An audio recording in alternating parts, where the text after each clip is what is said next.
Okay, The back to you. Mhm. Now the other thing too is with Seth not being here, one of the first places you guys were going to hit was Zymorvan Hall. So one of the possibilities is that we continue on to. I'll do what I plan to do anyways in terms of travel, but we'll continue on to Everlund. I think Everlund was the That was actually. my boat, and then because I needed to drop off a message there, and Yeah, then with Seth not here, we can kind of skip Silver Moon and go straight to the Eye of the Allfather. exactly.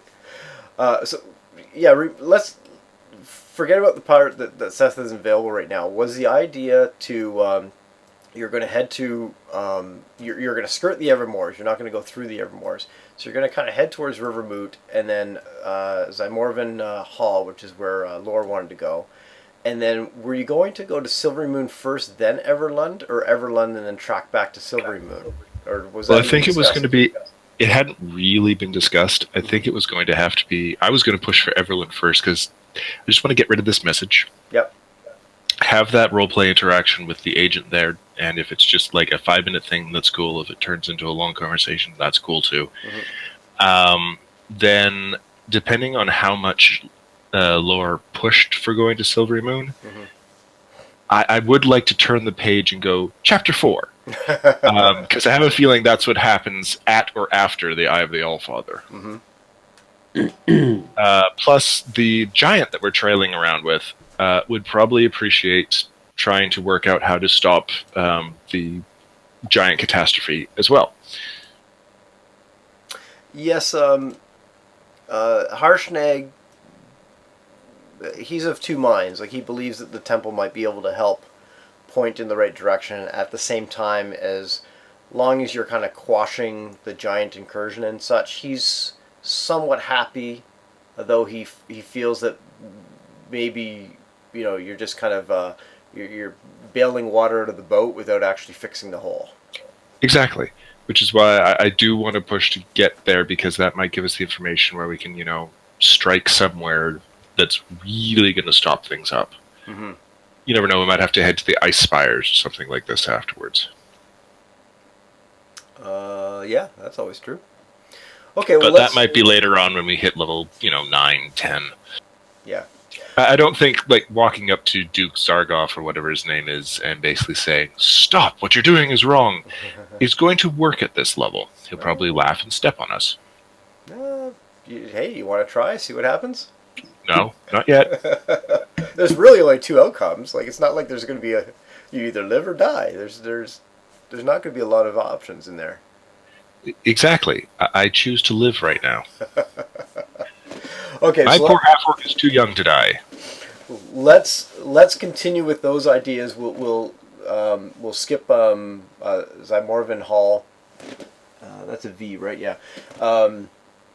And Silvery Moon, and then if Laura doesn't join us today, and maybe next week, depending on where we are and what we're doing at that point, we can always retcon or no, you fell asleep and we flew over it.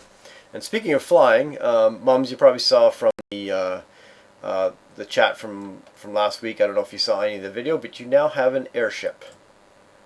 Seriously? How do we manage that? Well, It's my airship, but I'm letting you guys ride it. you have an awesome DM. Let's start there. Yeah, he let us get it early. But we do kind of have to go and see a dragon afterwards, whom I believe is large red. And because he's being followed by the Cult of the Dragon, unless the cult has completely changed its tune since 3rd edition, I'm half worried that the dragon is also a Dracolich. But we'll cover that when we get there. Oh, I'm sure that will never happen.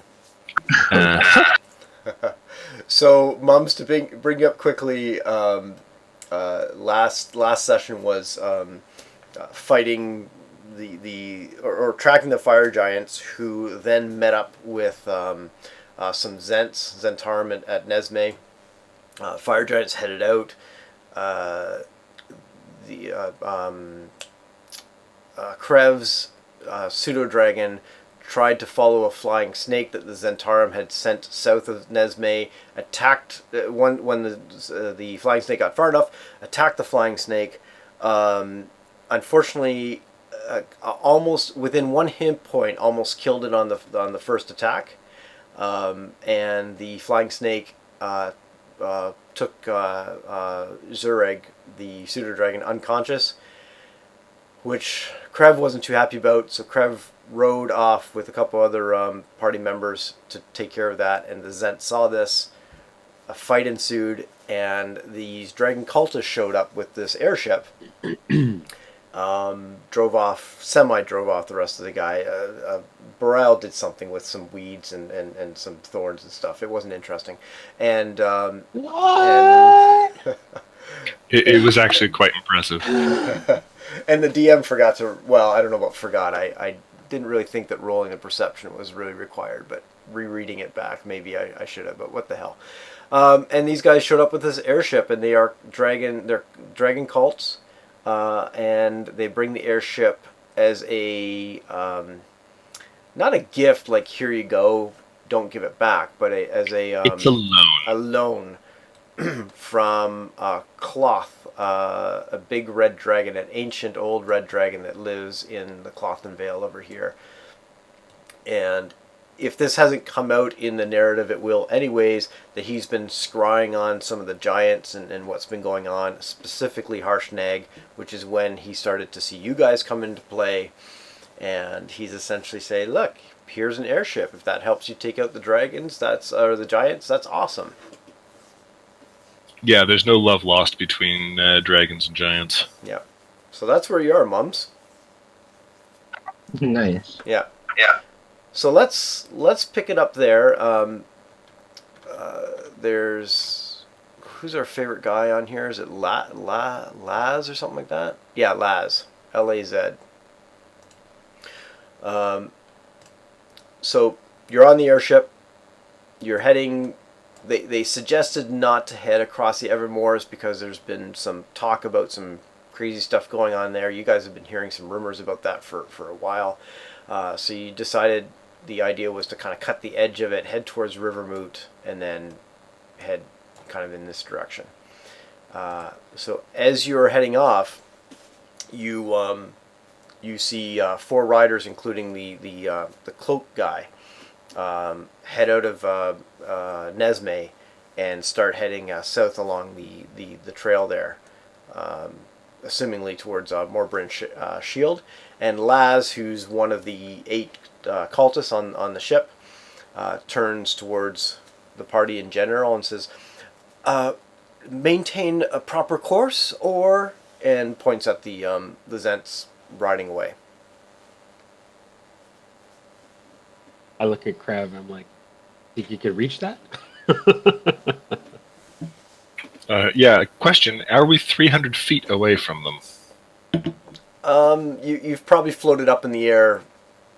You Okay. could, yeah, you're probably a few hundred, like 400 plus feet up in the air. Sadly. You know what?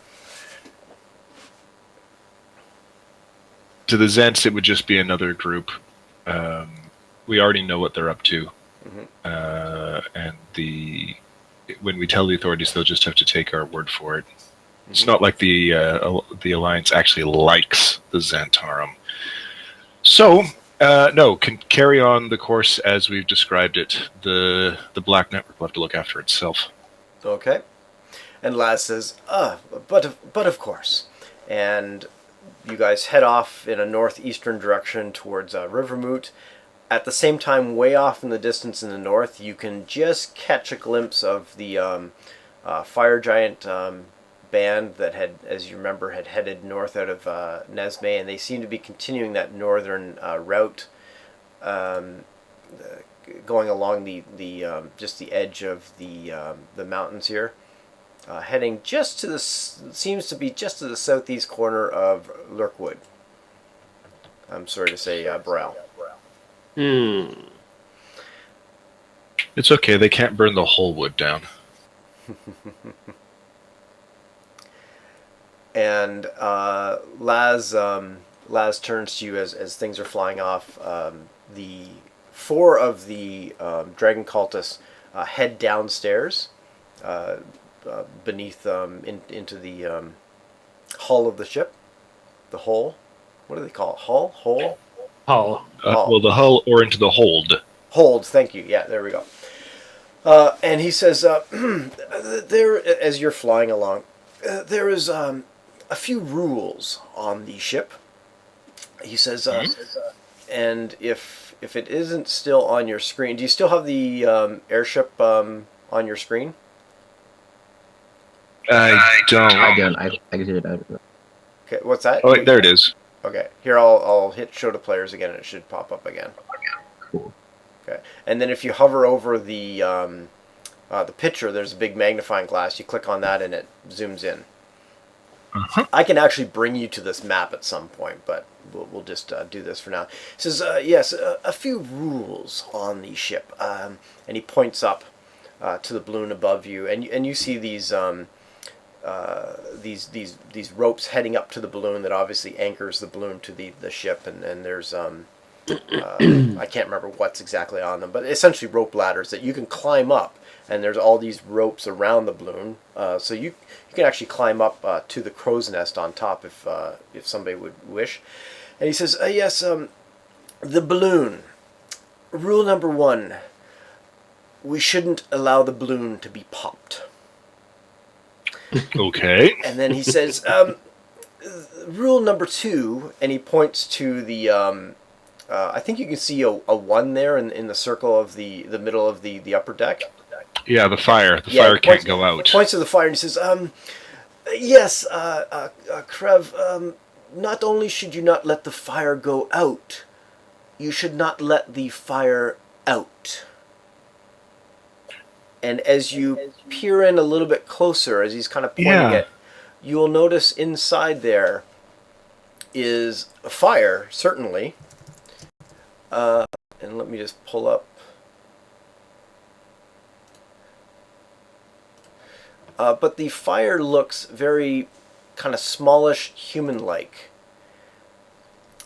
And he says, it would be very bad if we allowed our fire elemental to be freed. And inside there is a fire elemental. I take a look at it, and I just scan back through anything that I may or may not have learned about magic. It's like, how the hell are they keeping a fire elemental in there? Oh, and he says, sir, or sorry, with your I'm just looking at it. I'm not actually. I don't ask him specifically. I'm just thinking in my head. That's amazing. Well, Jericho would know a little bit more. Jericho's probably thinking the same thing. And you have, sorry, Mums? I was confirming, yeah, I was thinking the exact same thing. How are they keeping it in there? Yeah. You would have heard or known that there are certain containers in which you can magically hold elementals inside of. And one, for example, is you've heard of an iron flask. It seems very common that, well, this is just an iron flask, but there are certain magical properties of certain containers that can hold elementals, and it seems that they've been able to do this with the furnace, this large furnace that's on the front of the ship. Or at the upper deck of the ship, that they've been able to trap and maintain the fire elemental in there. How exactly? Not exactly sure. You know that by destroying the vessel that an elemental would be in, would allow it to escape. Casting dispel magic on these vessels would also possibly allow the same kind of thing to happen. Good to know. Yeah. So as you're peering in, he says, yes, it would not be very good, not only for the ship, but for all of us in terms of our health, to not allow the fire elemental to escape. And he says, And that brings me to the third and I believe maybe the final rule of the ship. Similarly, do not allow the air elemental to escape as well. I look at him. What air elemental? I Yeah, don't I'm see just one. looking around, like, where? And he says, "Oh, well, you know what? How rude of me. Shall I give you a tour?" Please. Please. And then he points to the other three dragon cultists that are still on the upper deck, kind of indicating that he's going to be away for a bit. They continue one towards the back at the number 3, has, expect the like the ship's wheel there. There's another one at number 2 up front, manning the big harpoon. So he says, "Yes, follow me," and he points to the furnace. He says, "Of course, this is the furnace. Here we can control the amount of fire that goes up into the balloon, allowing us to rise and fall." And then he brings you towards the front of the deck, and he says, "This is one of the 2 weapons we have on board, one of our ballistas, which can fire these harpoons. We can tie a rope to the harpoon if we wish." And he points, I believe there's 9 or 10 of them there, and he points to where the harpoons are laid up on the deck. And then he takes you towards the back of the deck, where the number 3 is. And he says, "Another ballista here," and both of these ballistas swivel 90 degrees left, right, 90 degrees up, down. And he points to this one. He says, "Now this one fires," and he shows you a crate sitting there with a dozen bolts. So not as big as the harpoons, but still can fire some bolts from it. And he says, "Yes, both of these fire in a 90-degree arc up and down. So as you can imagine," and he points to the middle part of the ship, "that the areas of most concern, if we are to be attacked, would be coming from the sides of the ship, the port and starboard." And All right. and he says, "If there aren't any questions, allow me to please take you below deck." And you enter the door at the back of the deck, and you head down to the lower deck. And you see this, as soon as you get down the stairs, you see number 4 is the propeller hatch. And there's a wooden door behind the furnace on the upper deck, pushes open to reveal stairs going down. And at the foot, there's a steel hatch bolted shut from the outside with 2 iron levers that allows it to direct, and there's a little bit of a wind and a gust. And he points inside, and again, now you see an air elemental trapped inside of this thing. And this powers the aft propeller behind you, and allows the airship to fly through the air. He takes you down this long hallway where you see the 5s, and these are the and he points to the doors, and these are the thanks, Witchy. These are the crew quarters that we tend to keep 4 on deck at all times unless there's an emergency, and then the other 4 tend to be resting. And then he looks at the party of 5-ish people plus Harshnag plus Laura Squire plus Ventus's porter. And he says, "You may have We'll to..." make do. Don't worry. Yeah. Don't forget about Wolfgang. "I'm sorry to put you out, but we could make space on the deck for you if you're not untoward of sleeping outside, as it were." I smile at him. We've slept in worse. Your deck is fine. Don't worry. "You are a gentleman among gentlemen." And then he... I almost blush. You smile, that Terminator smile. Yeah. And then he takes you to the front. We'll have to get our ship, the bow. And he opens the door there, and he says, "And this is our storeroom, where you can see rations and barrels of fresh water, casks of dwarven ale. There's enough food here to feed people for days and like months." The interesting thing you notice here, this is all lashed down by nets to keep it from moving around as the ship is in flight. Yeah.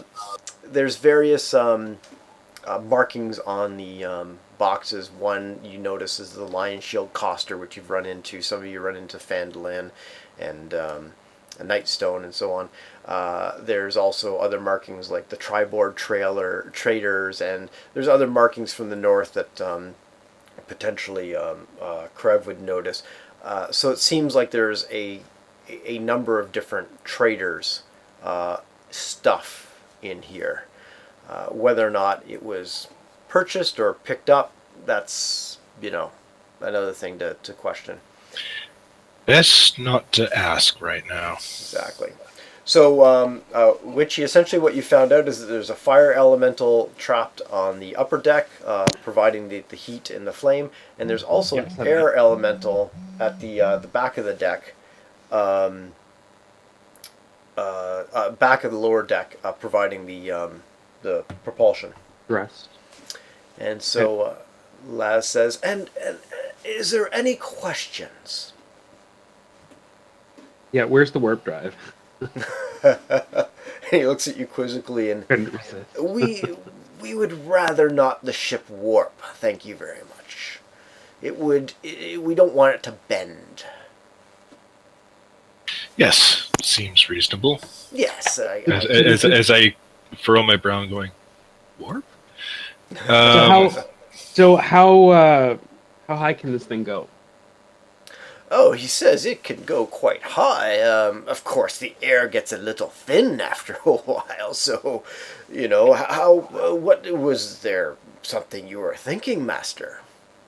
No, I'm just curious in case we're trying to avoid being seen from below. Ah, yes, that is not a bad strategy, of course.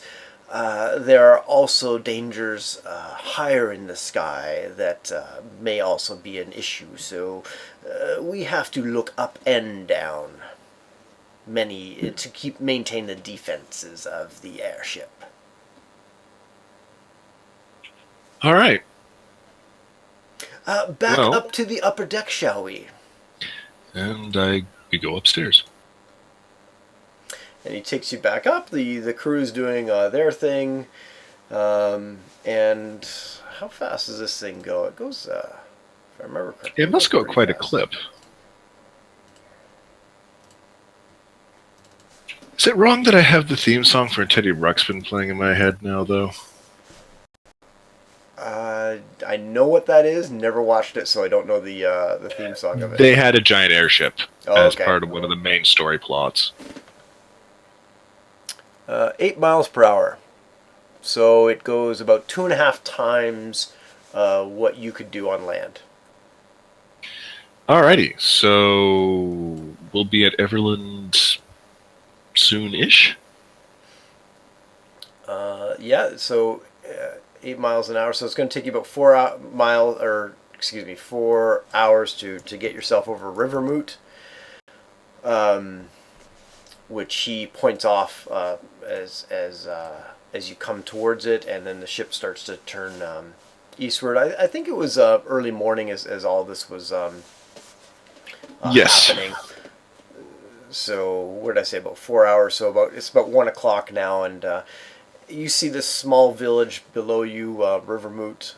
You obviously, as you go along, you see like certain farmsteads and keeps and whatever here and there.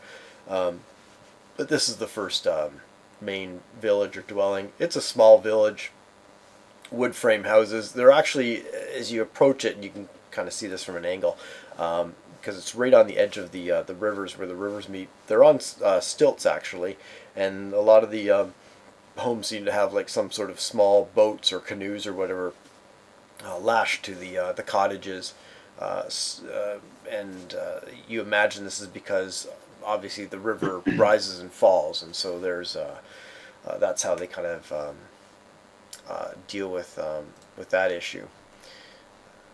Okay. Okay. So that's about 4 hours. So 1 o'clock. And Zymorman Hall is another, what did I say, 8 miles an hour. So Got to do some quick math here. So another 7 hours will get you there. So now we're looking at about like towards the. So if these guys do it in shifts and can keep flying through the night, we can just have a sleep and look. I'm guessing it'll arrive in Everland the next afternoon, evening, based on that distances. Yeah, I would think so because I think what I say 8 hours to 7ish hours to get there. So that's 8 o'clock at night, and then what's that? 10 hours later. Yeah. 8 o'clock. So early morning, you'll be at Everland. All right. Unless anyone has any objection or wants to stop somewhere, let's do that. And Laz looks at the party and says, "Yes. What? Now that we're heading away from Rivermoot, we continue on to Everland throughout the night." Yes. After Seems reasonable. we've done our business in Everland, we'll actually be turning around and heading north. Harshnag can give you the exact location for the Eye of an old temple, the Eye of the Allfather. Mhm. We're hoping there to discover how to reposition or how to fix this whole catastrophe with the ordning of the giants. Oh, and he says, and that would make our great Lord Dragon so happy as well, which is, of course, why you have the trappings of this ship. Yes. I having us all in agreement as to what we're doing. As I put my arm around Laz and try to basically make him feel as at home as possible, even though it is his airship. It's just, I mean, if we can come to an arrangement such that your master's desires are met and our aims to try and keep the North intact are met, well, the status quo. Would Krev use that word? Keeping things as they are seems to work pretty well. And Laz looks at you and says, "Oh, the status quo will quite do. I'm quite aware of that turn of phrase." No. That was I was having to back up there because I don't think Krev would actually use the term status quo. Yeah. So the second thing that I said is what Krev actually said. Sorry about that. No worries. I keep having to tone down the language. You keep having to Dumb translate. down the language, you mean? Well, yes. Keep having to translate Dethic into Krev. Yeah. Yeah. Next character, I'm not going to put the 8 in int. So that's what the party is planning. They'll just hang out on the ship to get to Everland. Yeah, sounds about right. Alrighty. Well, about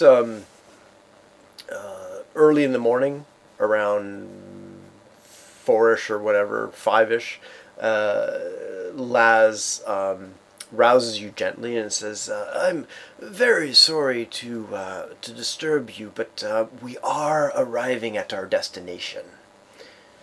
And as you Excellent. wake up, you can smell there's some sort of meal prepared for you. You had as good of a sleep as you could on the deck with crew members walking around and doing their thing. And you feed yourself and prepare. And as you look over the side of the airship, you see a town below. Below. Off in the distance. Okay. I don't know. I don't think we want to,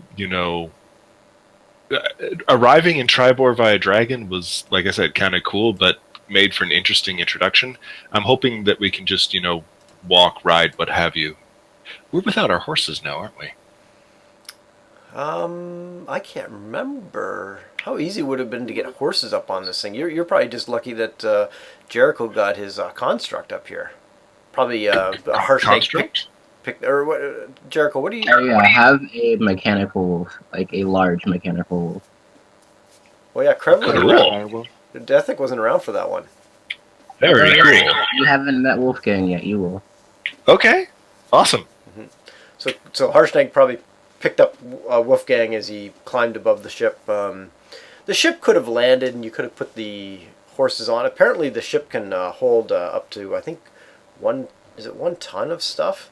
It can hold quite a bit. I don't know where they put it based on the map, but Remember, you'd picked those guys up before you'd picked us up, so we didn't really discuss the logistics of. oh, that's right. How about we just turn the horses free? Really, people paid for those. We can buy new ones. Apparently, the half orc Buy is just everybody flush new with ones? cash. Actually, I think I am. Yeah, you are because you haven't spent any of it. Yeah, I still got like 300 some odd gold The domestic plus horses, they're just gonna get. another 300 in gems. So, yeah, I think we're fine. They're not war horses. They were just riding horses. Yeah, which are domestic, and they're not suited to live in the wild. So yeah, So you guys tell me. Hang on to the horses, or because the airship apparently can hold up to 1 ton of cargo. no, I don't know. Like I said, we weren't there, so it would have been whatever Jericho and I wasn't there last week either, so. No, I but know, your but- character is the thing. Yeah, I don't. would you have, Wouldn't would really you- be concerned either way with the horses, simply because he rides Wolfgang. but if you were staying behind to watch our horses for us, would you have left them behind, or would you have brought them on board? No, I would have let you guys decide that, so I probably would have brought them with me. All right, then somehow we managed to put horses on this ship as well. Stuff them in a corner or something. I don't know. Hey, you've got a ship that flies using 2 different types of elementals. I'm pretty sure Faerun rules can figure out how to get a handful of horses on this thing. I'm Yeah. sure this is All the right. first time I've had So we've- horses on okay. a rider. So we land some distance away. We ride into town. Yeah, so Laz rouses you and says, yes, no, of course we wouldn't try to attract that much attention. Let us, if it is your wish, let us land you outside of town a bit, and that way you can ride in. And you can keep the airship safe. Yes, that is our job. And All right. one thing you notice as you watch them go about and do their things, it looks like it really only needs a crew of 2 to operate this thing. One at the propeller and one to operate the furnace. The other 2 are more kind of lookouts and just keep maintaining the ship, swabbing the deck, whatever. But really, if that's all it would take, it would take 2. Swabbing the deck would be highly important now that we have horses on the bloody thing. Yes, that would be quite important. So you land west of Everlund, I would imagine, given that's the direction you're coming from. And I'm just going to check.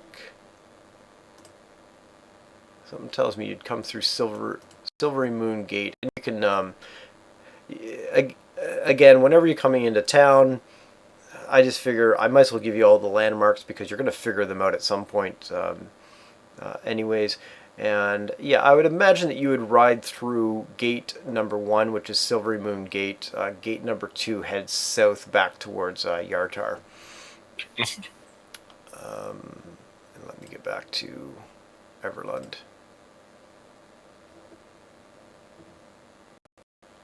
Whoops, wrong map. Where's Everlund? There it is. Alright, it is early-ish morning. You ride in, the typical things, you're checked at the gate, you're kind of patted down, that type of stuff. And you enter Everlund, which is not a small village, but neither a large town or city. Certainly bigger than Tribor. Yeah. And What is the it plan? is, well, to go and find our contact, the fellow whom the Lord Protector Tribor asked me to deliver a message to. I'm guessing that's the only one here that's named Danivar's house. Yes. Yeah, so we would go to position 13, and I'll get out the letter and the and I guess the badge or mark or whatever that went with it, and knock. Okay, that's where you go directly to. I don't see a reason not to. We can do whatever shopping if anybody needs to pick up anything on the way back out. Okay.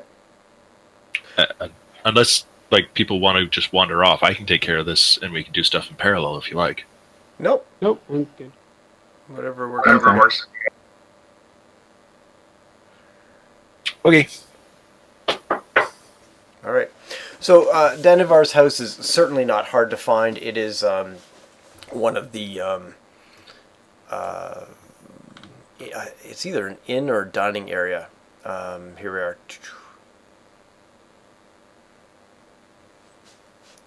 Yes, at least a dining area.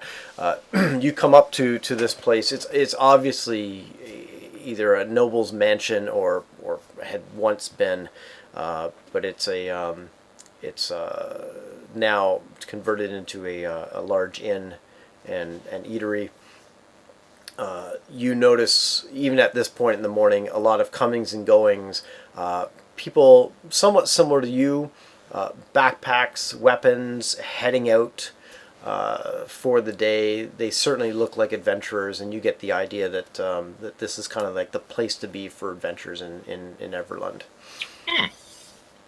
And you walk in the main door, and among all the hustle and bustle, some people are eating breakfast, having a little bit of a late breakfast. Some people are heading out, as I mentioned. This character walks up to you. It's obvious right away. Half orc, one-eyed, so there's a patch over the other eye. Commoner, certainly not a looks like a noble that this mansion. So you're thinking servant or something like that. And he walks up and in his orcish voice and says, "Yes, how can I help you this morning?" Half orc, you said? Half orc. Half as good as a real orc. I smile broadly. I'm very pleased to meet you. My name is Krev, and I'm looking for a man named Danivar. Well, you have. Sorry, I went back to airship guy there. This is Danivar's house, but there is no Danivar here. I checked the name at the top of the message. It's like, who the fuck was I supposed to give this to? You are looking for a Drawl Thelev? Okay, then I look abashed and say, I'm sorry, my friend, I got the name wrong. I'm looking for, and then I say, a Drawl Thelev. Yeah. And he laughs. Oh, well, I make those type of mistakes all the time. I am Drawl, and he reaches out a hand to extends his hand. Obviously, you're looking for him, but given the fact that they're two half orcs meant to meet each other, he seems to be even that more proud to meet you. I grip his hand and I shake it firmly and warmly, and I smile, and the threat part of the smile's not there now.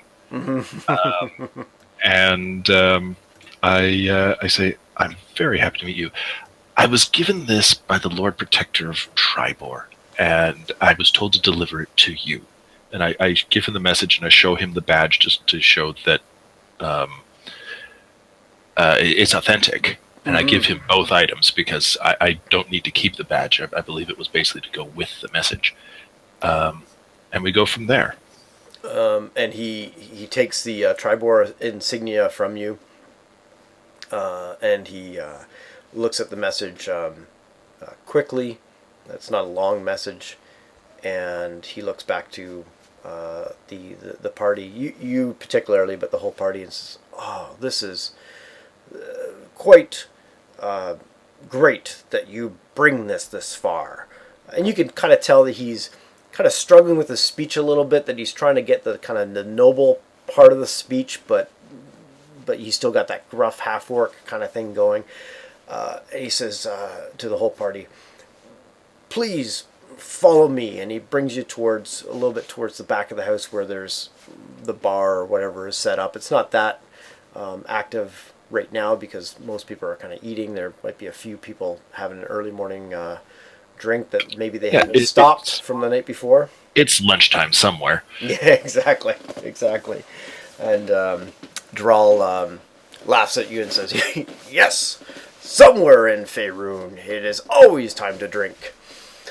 And he says, "This is very inter. This is good news, or this is news that the fire giants have gotten this far into areas without." And he kind of looks around a bit and he goes, "Us," and he kind of says it kind of quietly, "knowing about this. I think you should take this information to the proper authorities."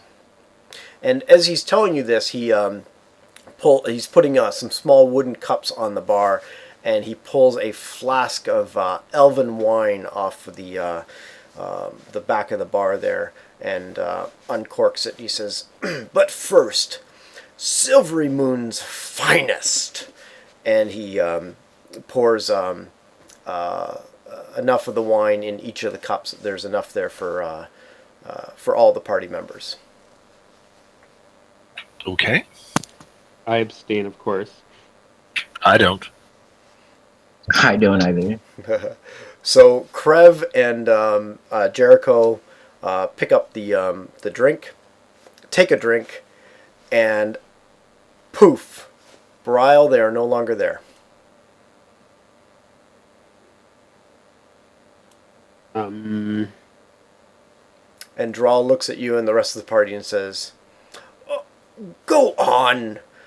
You can join them."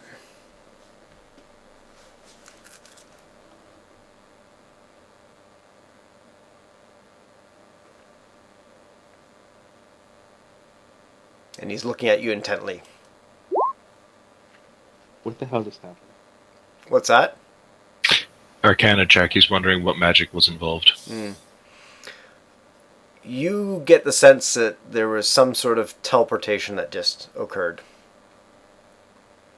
And Perhaps you should do an insight check to figure out if you can yeah, detect his intentions. If they're honorable, you might want to drink anyway. yeah, I'm gonna do that, and I'm also gonna do a perception check to see if I can sense if they're anywhere nearby, or if there's anything going on around. Sorry, I got the insight check. I understand why you're doing the insight check, but you went a little bit low on the perception check. What were you trying to perceive? And I'm also like just trying to see if there's anything around that I need to like. Did they get teleported nearby? Something out of place? I don't know. Just to Is see his if there's spider anything. senses tingling? Yeah. Yeah. You know. The insight to Drawl is you don't get the sense that he's being mean or anything like that. You kind of get the sense that this is just expected, that when the information came to him, this was just the normal course of business. Is the next thing to do is to take this step. Perception wise, you look around. There's a couple people that seem to be a little bit surprised that a couple people just went poof, but you know they've seen magic before, and I guess they're just a little bit curious about where they went and why you're talking with Drawl. But that's about it. Begrudgingly, I say, "Damn it, give it to me." He already And, has. I'm prepared. Well, I didn't take it. Remember? Yeah. Oh, well, he waves his hand at the bar where you see still a handful of wooden cups there for the rest of the party.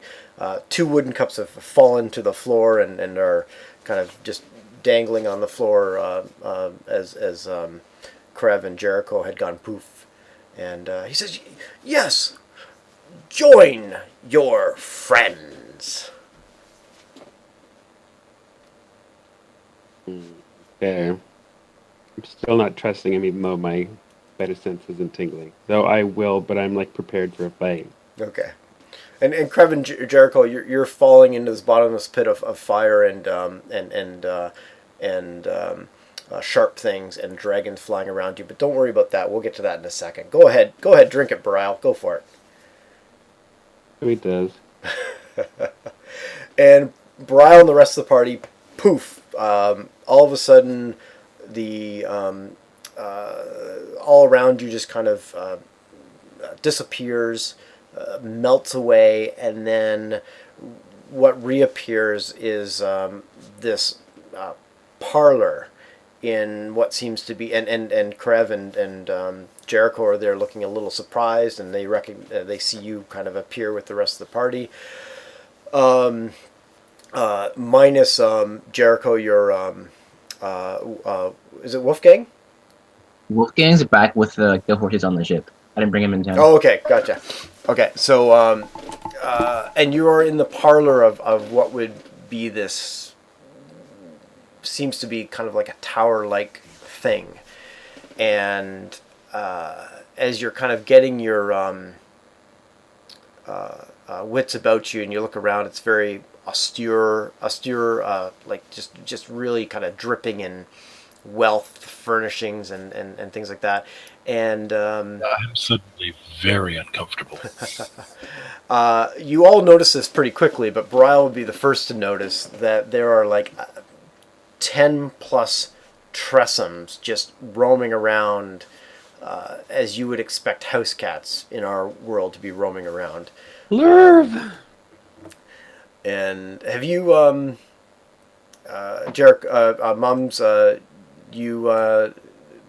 you seen or heard of tressums No. in D&D? Okay. Essentially, winged cats.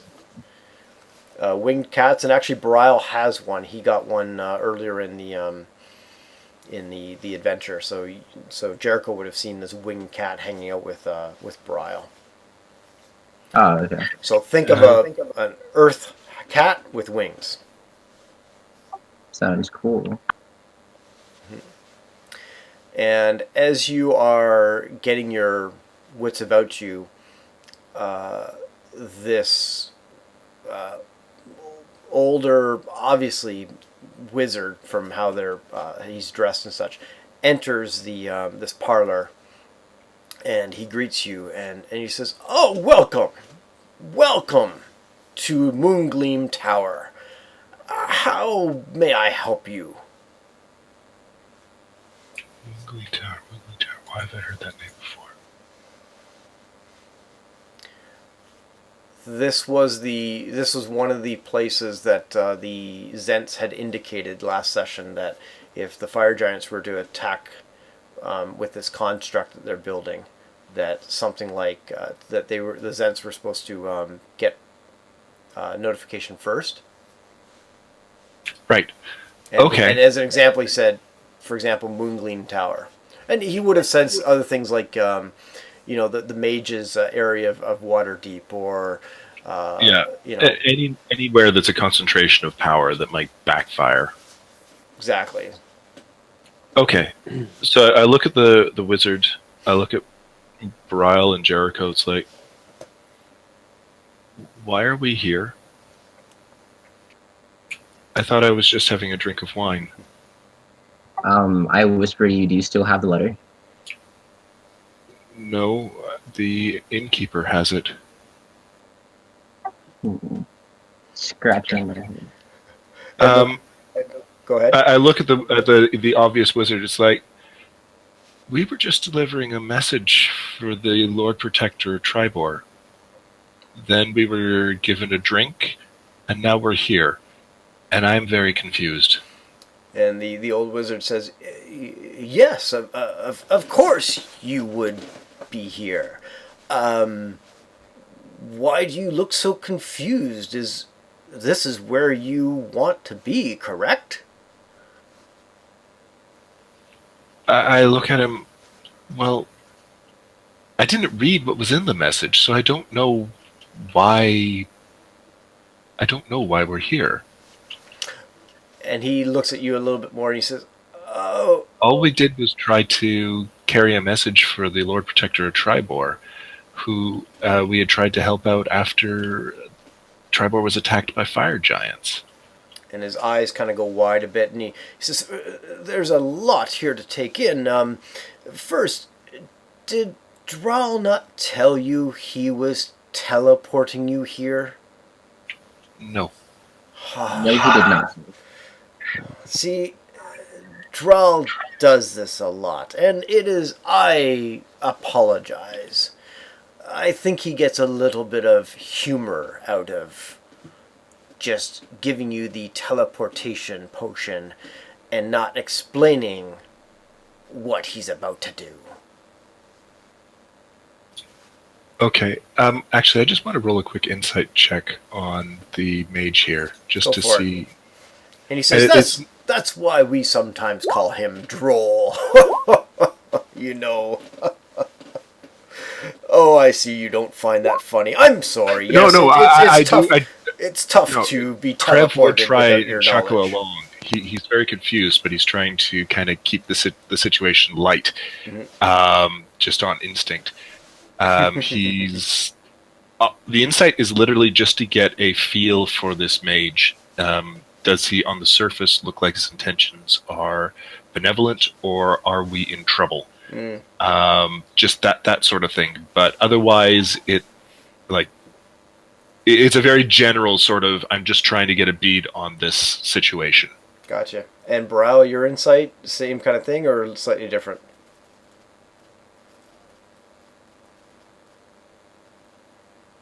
He said he was going to be right back again. What's Oh. that? Oh. Okay. So he went away. He came back, rolled an insight. And anyways, you don't.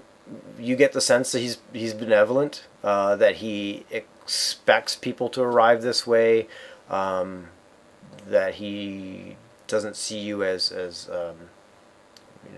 attacking or anything like that, and you don't get the sense that he is trying to hide anything from you. Okay. So I look at the wizard and say, perhaps introductions? My name is Krev. This is Barile and Jericho, and then I point to our friends who are here in spirit, Lore and Ventus and Alburn. And my good wizard, and please don't take this wrong, and you are? Oh, he says, no, of course. I am Crowan. Do I know that name? Does anybody know that name? Give me a... I probably don't, but... What check would that be? Give me probably more of a history check than anything. I don't think it would really be an Arcana check. And, Moms, remind me, where's Jericho from? Jericho's from Waterdeep. Waterdeep, okay. Oh, yes, now I remember. he may have advantage on this then. I'm sorry? He may have advantage on this then. If this character is known in the north, like in urban areas. Yeah. So you, funny enough, Krev is even heard as far as Luskin. I was going to say Yartar. Oh wow! Yeah, as far as Luskin, that there is obviously a connection of wizards and such throughout Faerun, and you've heard that this wizard Crowan is runs what's called Moongleam Tower in Everlund. It's some sort of network of wizards. You don't really know exactly how that kind of connects and everything, but you've heard people speak of the Wizard of Everlund, known as Crowan Valharrow. I'll give you the last name here. Okay. As a kind of a resident archmage in this town and area. Because this is okay. So definitely eyes like open wider. Just a look of not shock, but kind of, oh, wow, sort of stand up a bit straighter sort of thing. Mhm. It's not often you meet, like, not a legend, but like a quasi, it's like bumping into the CEO of something. Exactly. Yeah, and he sees your reaction and says, "Oh, no, I'm just the resident archmage in the area. Like I just do my little job. Don't you worry. We're all on familiar terms around here." And he says, "So let me fill you in a bit, and so you can fill me in as well. You were sent here by the Lord Protector Doratha of Tribor, yes?" Correct. Yes. Although we did come by a slightly roundabout path. We were tracking the giants for some time. Mhm. And actually, I don't know if you want to do this like an in-character explanation or just spontaneously. The wizard now knows everything that we were going around and doing. Unless you as players ever find that you need to like explain it and do exposition and whatever. As you've seen in the past, I'll just say, is there anything specific that you tell them? Is there anything that you The specifically leave specific out? the specific thing that I want to tell him is about the interaction between the Zents and the fire giants. If there's anything somebody wants left out, now's the time to kind of interrupt Krev before he just keeps talking. So, Brial and Jericho, is there anything that you specifically don't tell the wizard about the events at Tribor and everything since Tribor, about the fire giants and things like that? Up Not to really telling them anything. Sorry, go ahead. Go ahead, Mums. No, I was gonna say I don't have anything I'm gonna leave out. Okay, Brial. Yeah, I'm not really telling him anything because No, but do you interrupt me to stop me from telling him about something? not really. Okay.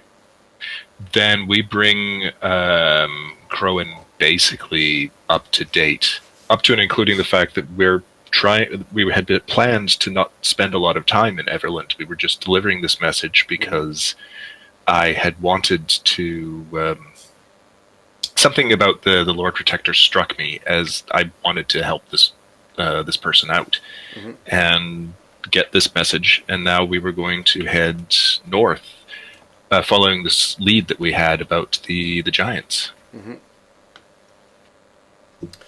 Okay, well, he says, well, this is both disturbing but very good that Lord Protector has sent this information along. She is doing her job for the our group very, very well.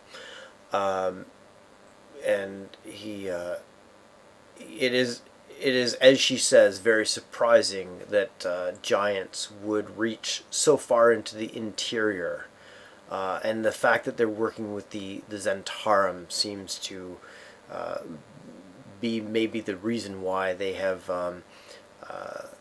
gone without our notice and without our agents finding out about these things. And now that they have this item and this construct that they're discussing is quite troublesome as well. And you say that they were headed towards the fire giant Lord Duke Zalto's Iron's Leg. Well, when we last saw them, they were approaching the Lurkwood. Well, I think it might be best to maybe try to find out where they're going and send out our agent to see if we can find out anything about the location of this lair, Iron Slag. And I think you probably would have mentioned that they mentioned that Iron Slag was up in the northeast. Yep. I think you got that from whoever you questioned. I can't remember now what the creature was. An orc or I something. think like it was that. an orc. Yeah, that was with them. We basically questioned, and then I think offed an orc for that one. Mm-hmm. And as you're having this conversation, you're seeing mages and other people kind of coming and going. Uh, there's quite a bit of like, this is not a small place that you're in. Okay. You count, upwards of 10 mages roaming around. Some staff obviously doing their thing, and you see a couple of I guess what I'll call soldiers, like veterans. They're obviously there for defense. And perception, just looking for symbols and such like that. On Crowan and some of the other mages that you see, you notice this pin in the shape of a harp. Oh. Interesting. Yes.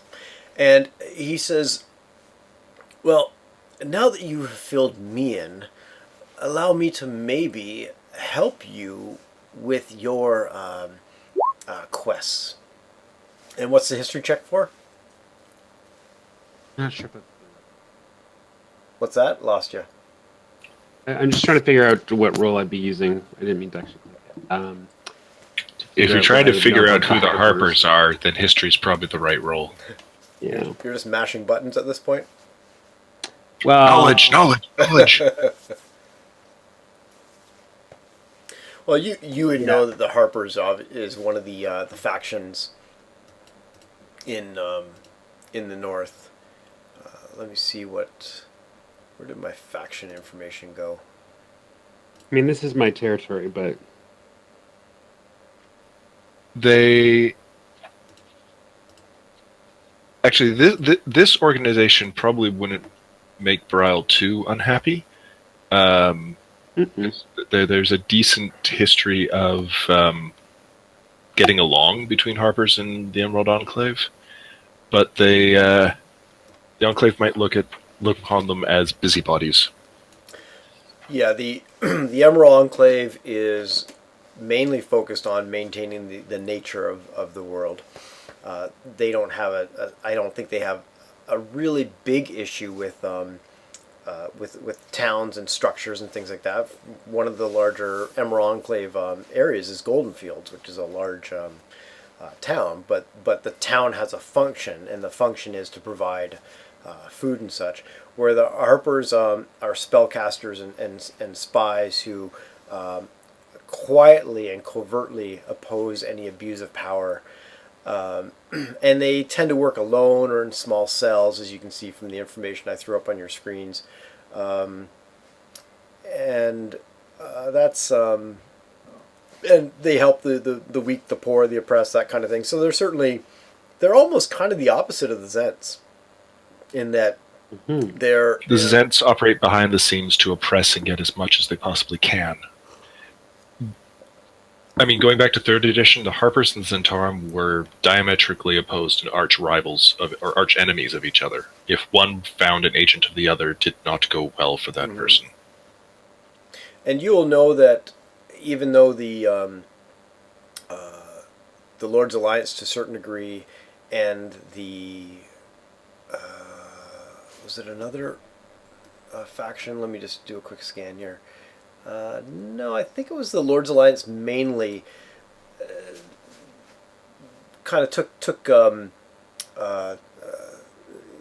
They would tell you that they dealt with the dragon issue that came up a year ago, which would be Tyranny of Dragons. That you would know, Brile, through your contacts, that the Harpers were actually pretty instrumental in defeating Tiamat and ending that issue, and even the Lord's Alliance seemed to be trying to take all the credit for it, probably to kind of bolster their alliance of cities to increase their street cred. Mm-hmm.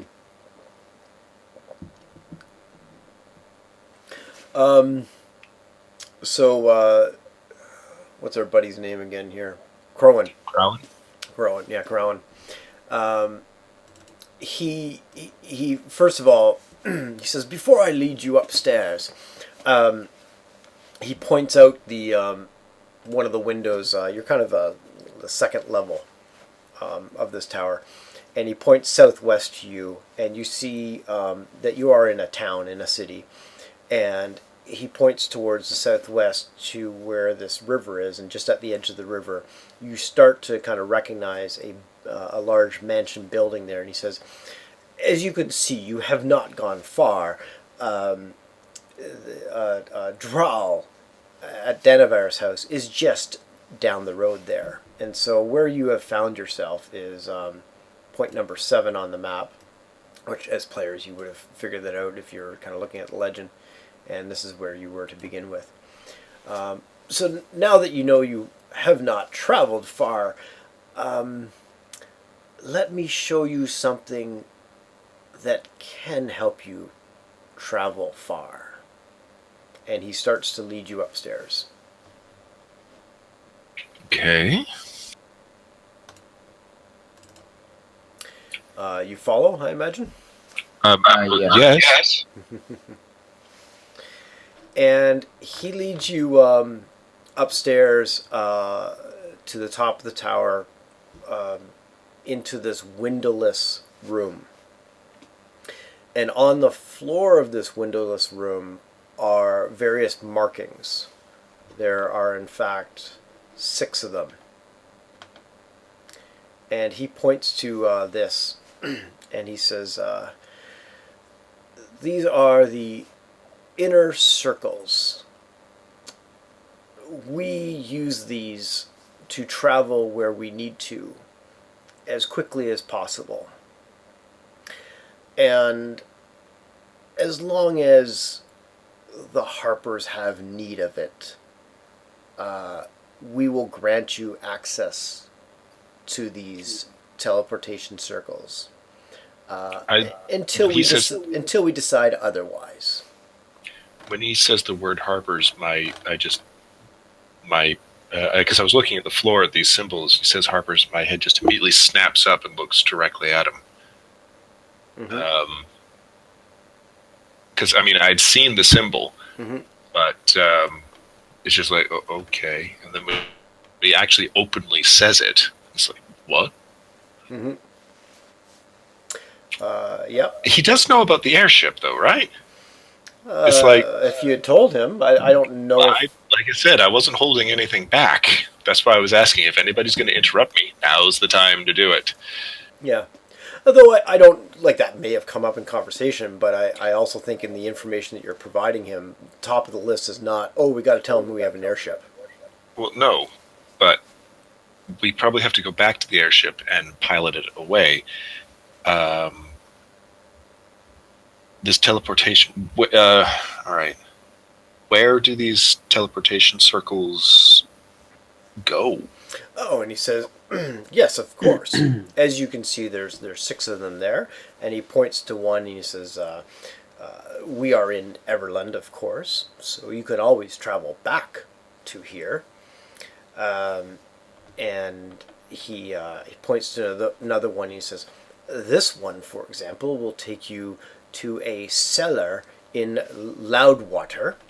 He points to another one, and he said, this one, for example, will take you to Mirabar. And he points to a few others. Neverwinter, Waterdeep, Yartar. And this is what you see on the floor as he's pointing these things out to you. All right. And essentially what this is a network of teleportation circles that they have created. There is a mage standing by at each one to cast the teleportation spell and transport you to any one of these locations.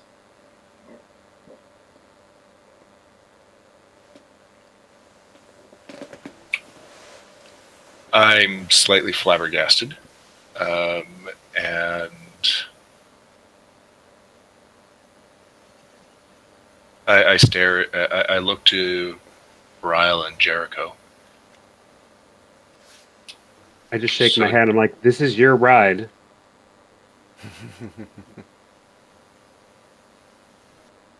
I have no idea, man. Well, I look back to the wizard and say, "We sincerely appreciate your offer, but we need to return to our ship, and we will head north. If it comes that we do need to quickly get somewhere because of this whole business with the giants, is there some token that we can take to show that would allow us to possibly use this system of yours once in an emergency or anything like this?" Yeah, of course. And he grabs a parchment and he hands it to you with this network drawn on it. And he says, all you need to do is, and he tells you the various locations of these teleportation areas in each of these towns. All you need to do is show this to the spellcaster standing ready at the site, and they will allow you access to the teleportation, and they'll teleport you to wherever you need to go.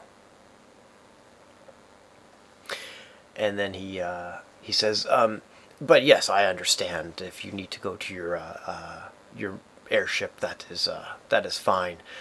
There is one other thing that I would like to show you."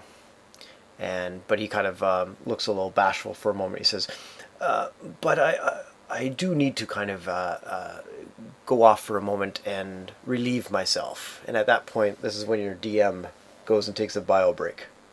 Okay. Yeah, I try to work everything in character as possible. Yeah, no worries. I'll be back in a couple minutes if you guys want to take a break and grab whatever, but I shan't be long. Okay. Alrighty.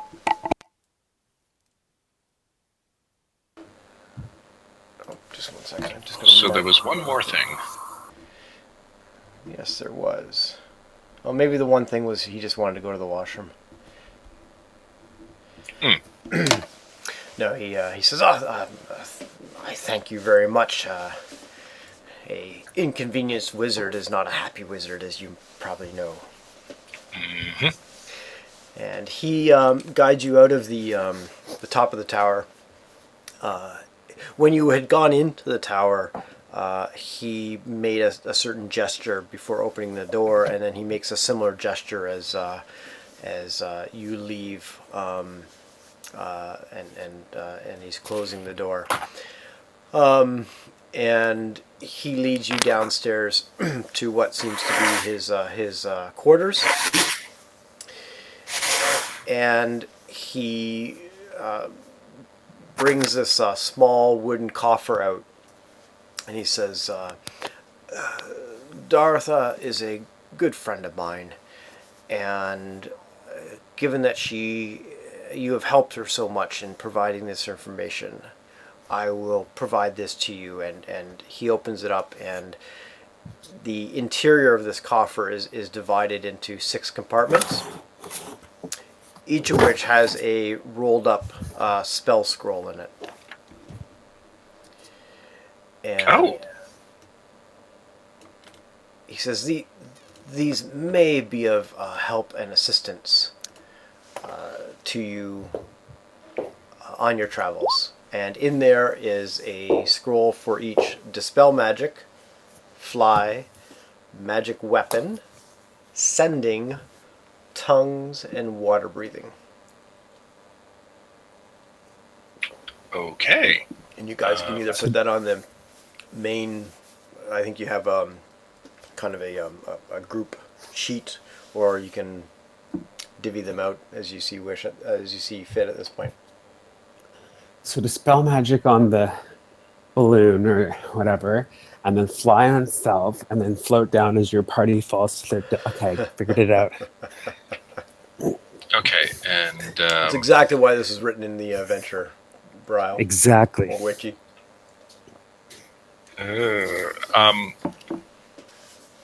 All right. Aside from, I guess, Ventus, which you and I are the only ones that have magic users, I think. I'm not entirely certain what class Jericho is. I'm an artificer. I do have spells there. Okay. Yeah, who would certainly look like the spellcasters of the group? Like obviously Ventus would stick out like that pretty well, I think. Would Krev being a warlock would look spellcaster-ish, right? Well, he's got the biggest giveaway is the wand that he has like strapped to his waist, and the fact that it's a fairly odd thing that it doesn't itself look magical, but the carvings on it rearrange themselves every once in a while. And what about now Bryle, very druid-looking? Well, not always, depending on where we are, right? Yeah. And Jericho, what? I don't think anybody would ever guess that he would be able to cast spells. Because the first thing they usually see is a rifle strapped to his back. Yeah, that would be true too. And then Lore is quite obviously the fighter, and Elborn the dwarven fighter as well. Okay, so he hands this to you and says, I sincerely hope this will help you on your journeys. I'm sure it will. Thank you. He says, oh, of course. And then he says, and he particularly kind of looks at Krev and Ventus when he says this and says, now that hopefully we have been some help to you, maybe you could be of some help to me. Oh? And, well, you both obviously, and he looks at Ventus, obviously are known in the way of arcane magic, of course. I would be wondering if you would know and be able to teach me the spell of sequestering. Sequestering? I don't even think that's on the warlock list. Sequestering.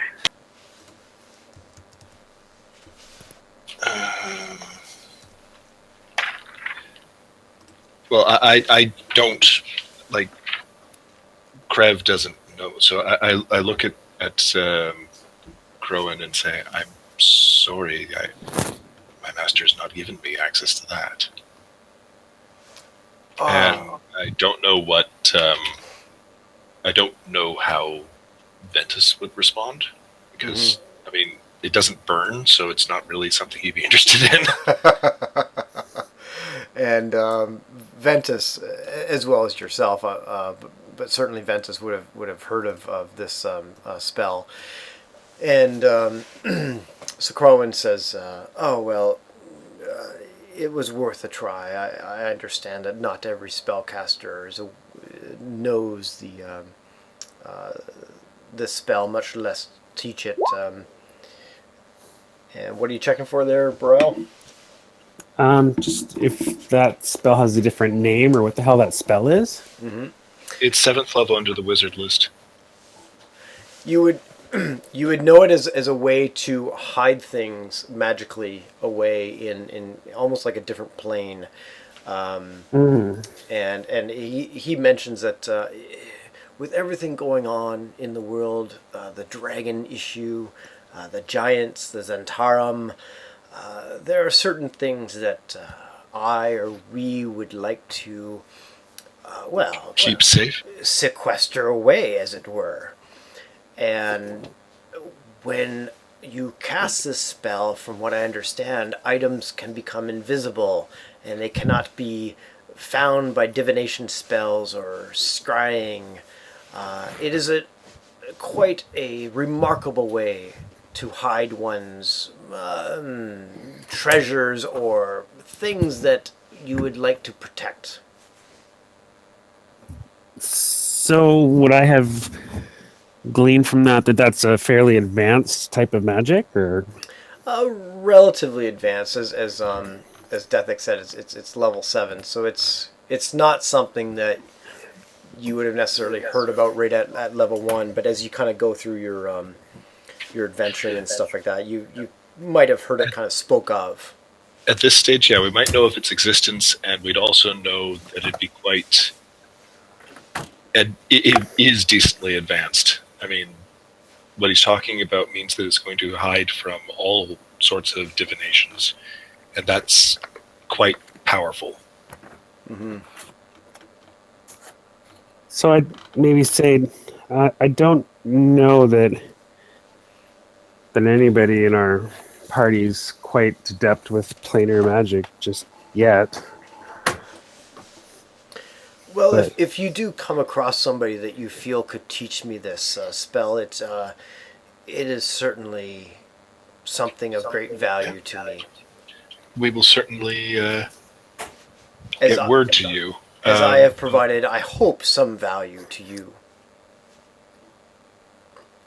I try to say as diplomatically as I possibly can. Full charm offensive, as it were. Without actually casting charms, that would be rude. But of course, Crowan, we would be, if we ever come across this spell or anyone who knows it, we will send word to you of what we have found.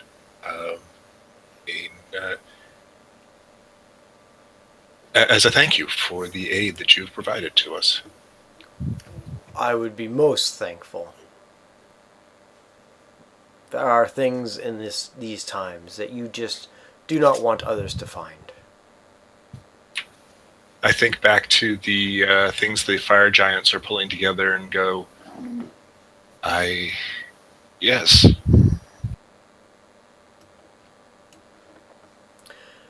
And he says, well, with that, is there anything else of service that we can provide?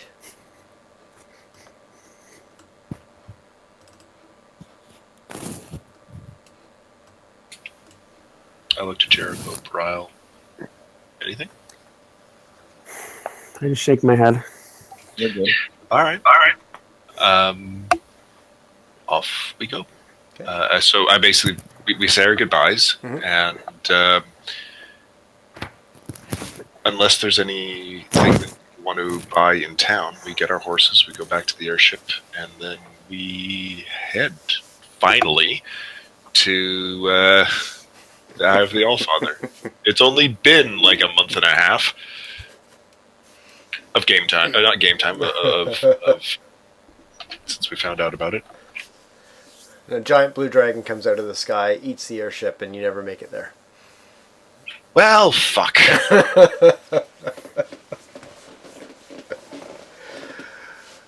Screw it. I use my polymorph dragon spell. Okay, so you leave town, you head out. Yes, please. Alrighty. Off you go from Everlund. Let us get you back to the main map.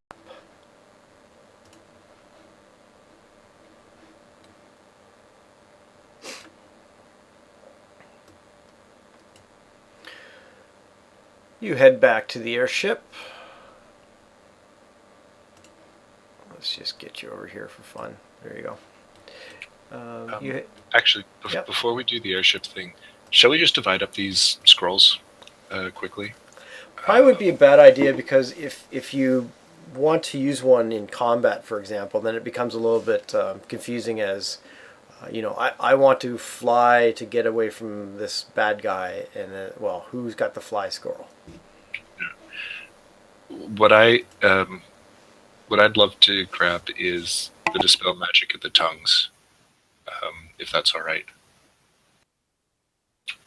Not so much with Brett, but Mums and Witch. If I could steal those ones. Yeah, I don't have a problem with it. Who all uses scrolls? Well, I think anyone who can cast a spell can use a scroll, can't they? Or does it have to be on their spell list? I've read a couple different things. I think the one thing I remember reading is it has. I think it has to be a school of which you are knowledgeable in. Let me see if I can't find that quickly. If I can't find it very quickly, then I'll check during the week and get back to you. Just because, like, is there any real point otherwise, right, of some of us getting it? I'd like to grab the fly spell if that's cool. You'd like to grab which? The fly one? spell? Okay. Yes. And something tells me too that you can write these spells in if you have a spell book. Not all spellcasters use a spell book. Like scrolls are a one-time use, but I believe you can write them into your spell book. The scroll goes poof away, but now it's at least recorded in your. Yep. Thing is, none of us do that sort of magic. That's kind of wizards. Yeah, I think it's only wizards that have a spell book, right? I mean, I could have a book of shadows, but I didn't take that feature, and that's really only for cantrips anyway. Druids, like clerics, just draw from their divine source, nature in that case. I'm not sure how artificers operate. I'm looking that up right now. Okay. And I mean, Ventus, it's a part of who he is. Artificers aren't even, like, real anyways. Like, who invited her? We did? Oh, yeah. I forgot. Yeah, I'm doing a quick look here on the scroll.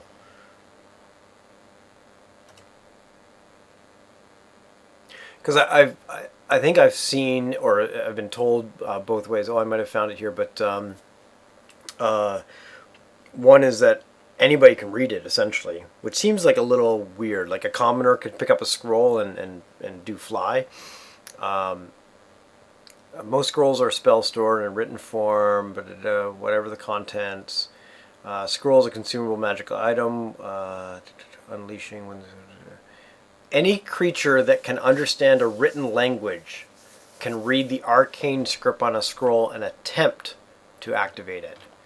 So, and then that's where that paragraph ends, and the next thing they talk about is staffs. So you can attempt to activate it, and then it doesn't tell you how you attempt or not attempt to do it. Okay, we might have to do a little more looking on that later. Yeah. Here's this a scroll mishap. A creature who tries and fails to cast a spell from a spell scroll must do an intelligence saving throw, and here's a mishap that happens. So using a magic item property might mean wearing or wielding it, blah blah blah. Boots go on feet, okay, blah blah blah. In most cases, the magic item is meant to yeah, we might have to look into this a little bit more. Multiple items, paired Applying items. 3rd edition rules, I'm good with Dispel Magic and Tongues because they're already on the Warlock spell list, so Yeah. I should be there. Anyway, regardless. So I have those two. Jericho's got Fly. I'm wondering actually if Jericho should take Magic Weapon as well, because I was considering that too. I just didn't know, like, if you're a magic user that can buff your rifle, that would be awesome. I can't wait to actually use my rifle, but yeah, it's gonna be fun.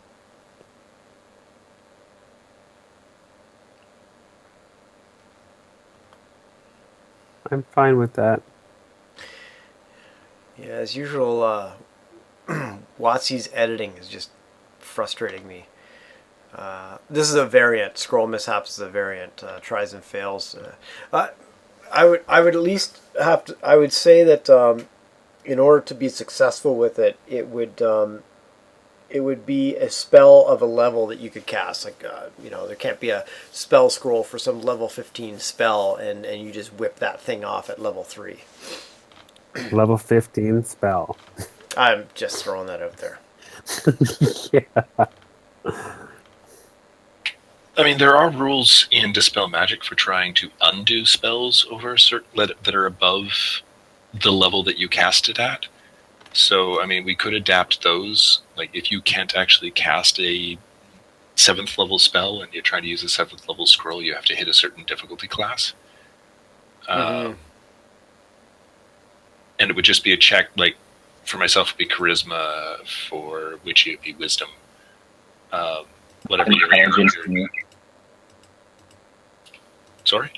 Intelligence for me. Yeah. It's a proposal anyway, but we don't have to worry about it right now. Yep. Yeah, I would agree. Okay, so what scrolls are left that haven't been divvied up?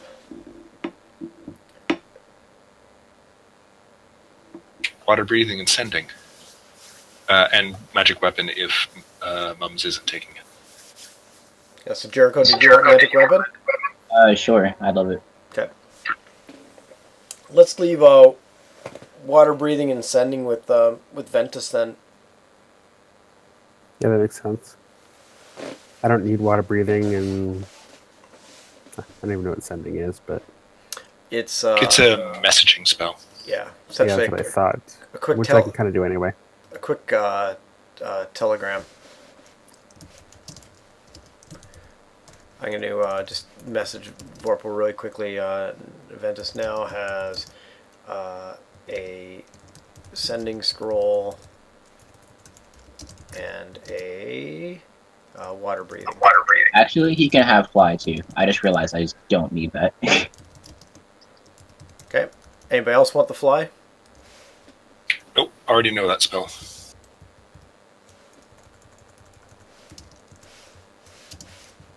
Okay. And a fly scroll.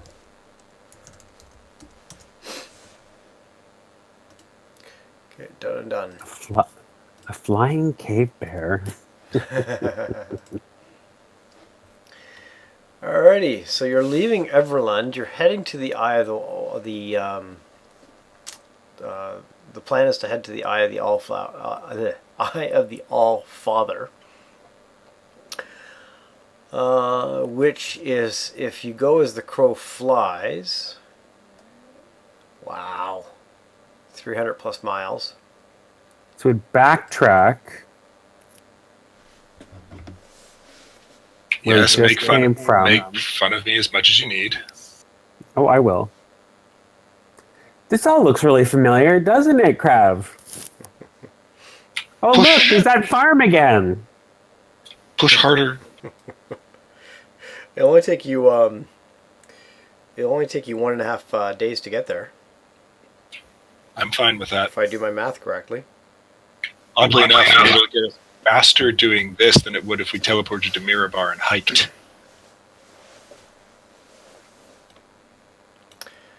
So you're back on the airship? Yeah. Yep. I'm gonna introduce Krev to Wolfgang. I look at Wolfgang and it's like, how does it work? He's fueled by my magic, or powered by my magic, but I built him essentially. I look at Jericho in a bit of a different light, and it's like, wow. Like, Krev's just almost gobsmacked with the whole the notion and how lifelike the creature behaves. He actually is now kind of squatting down in front of it and kind of patting it on the head the way you would a large dog. It's unnatural. Fully expecting it to, like, be sort of wondering, trying to see if it reacts in the same way. He's just fascinated by it. Wolfgang likes the pets. He is very fond of Juno. Very cool.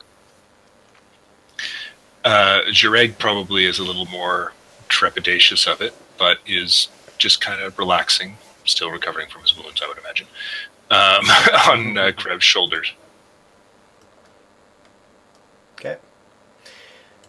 You reach back to the airship. You let Laz know what's what the plan is, and he says, "Very good, sir.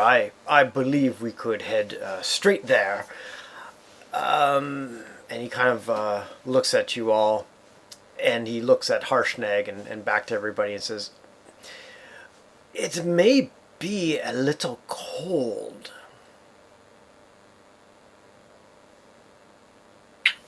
I hadn't thought of that. And he kind of looks at Harshnag in the kind of a way of saying, "I would have expected your giant friend to have discussed this."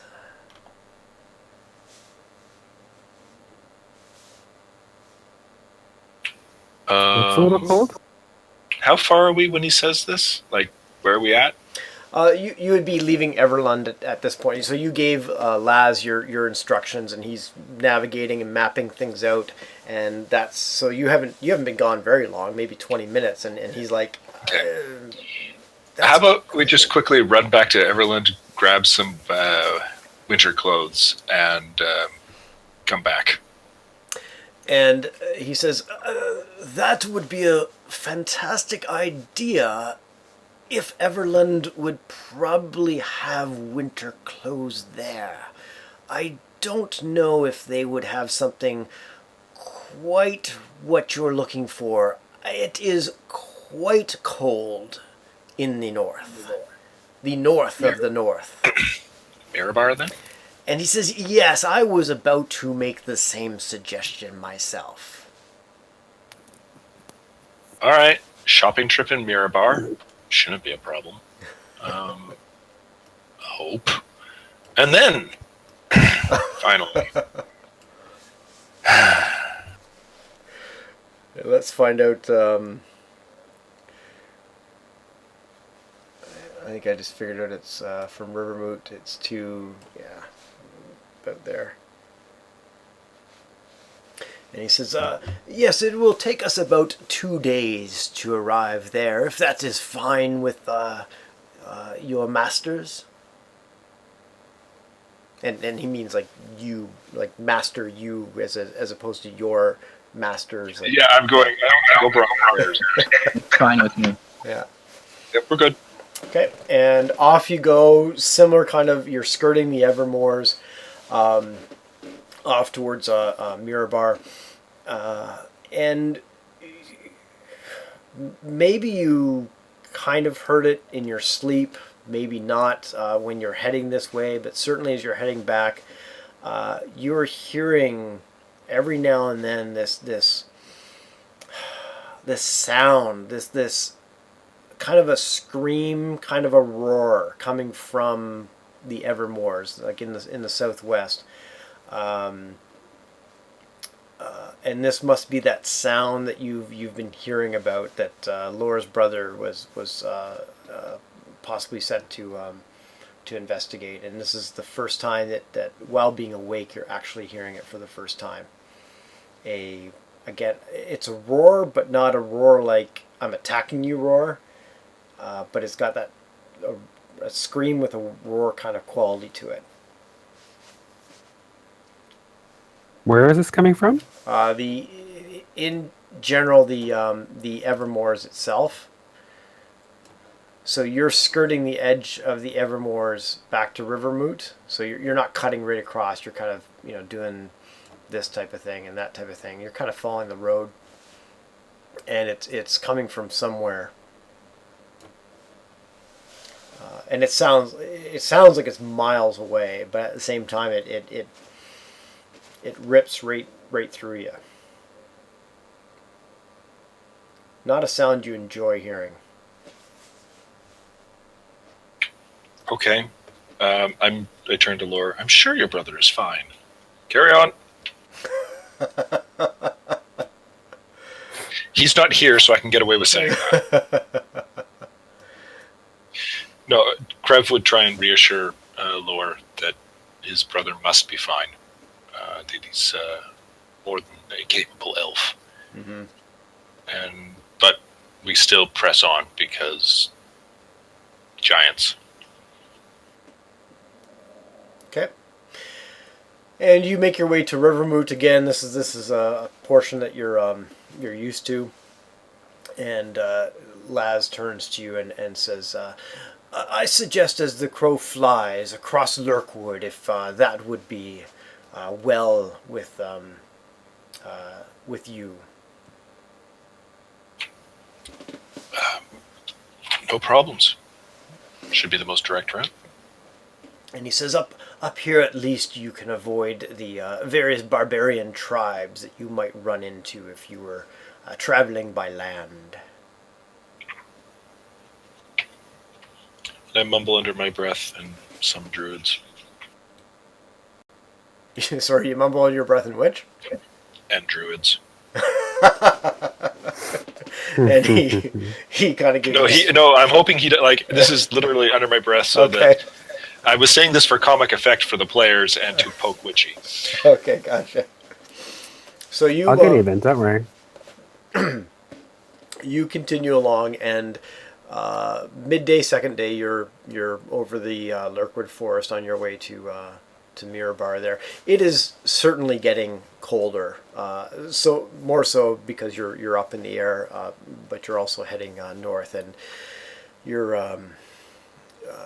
starting to feel glad that this was brought up, because you start thinking, having pictures of traipsing around in the spine of the world, and the mountains and the cold up there, and you're thinking this would not be good to be up there and be open to the elements.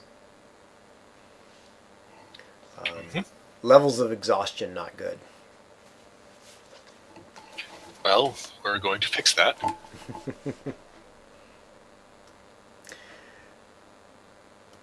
And by day 2, as typical, Laz,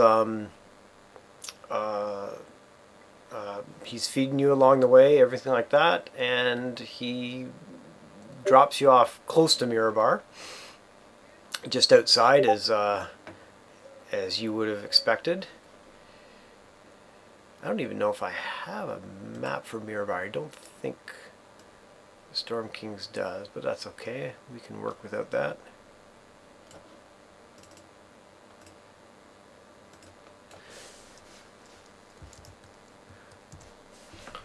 Let's just pull up Mirabar. Anybody here from Mirabar? Baral, you're from Lurkwood, and Krev's from Luskin. I'm from Waterdeep. And you're from Waterdeep, yeah. And just one second here, guys.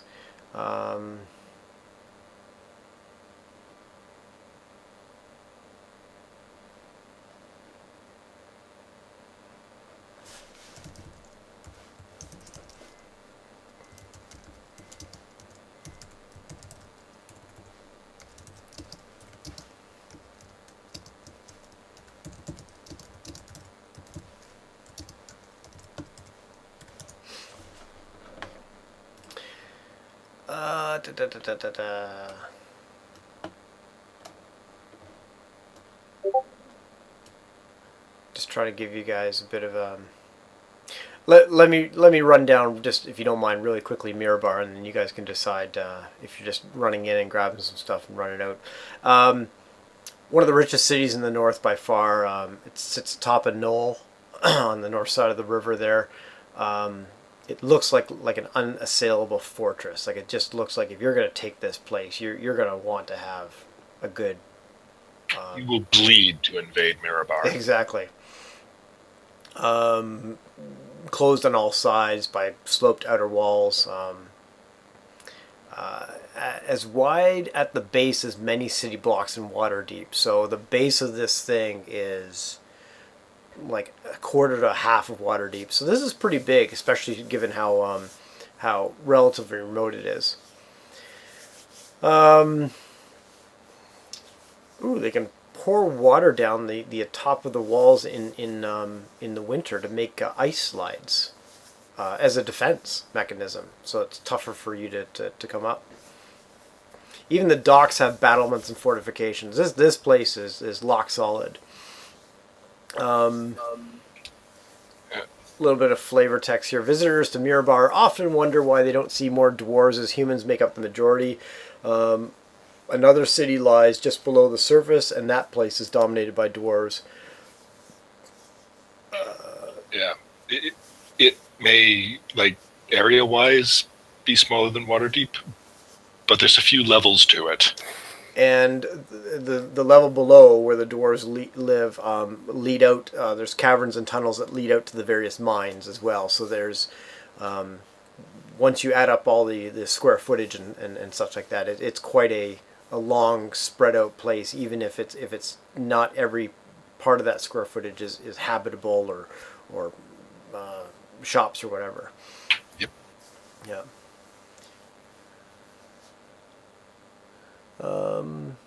So yeah, you just like any other town, pop in. You find a place where you can buy some stuff, and I imagine you tell the shopkeep that you're looking for warm clothes, and So some sort of outfitter. yeah, and this this outfitter would say, well, the the warmest clothes would be yak's fur. Ugh, that's gonna smell. He says, you may smell, good druid, but you will not be cold. We'll take them. I don't even know if there's pricing for this stuff. I'm gonna look quickly on the adventuring gear. If not, I'll have like a look-see and see what all they have.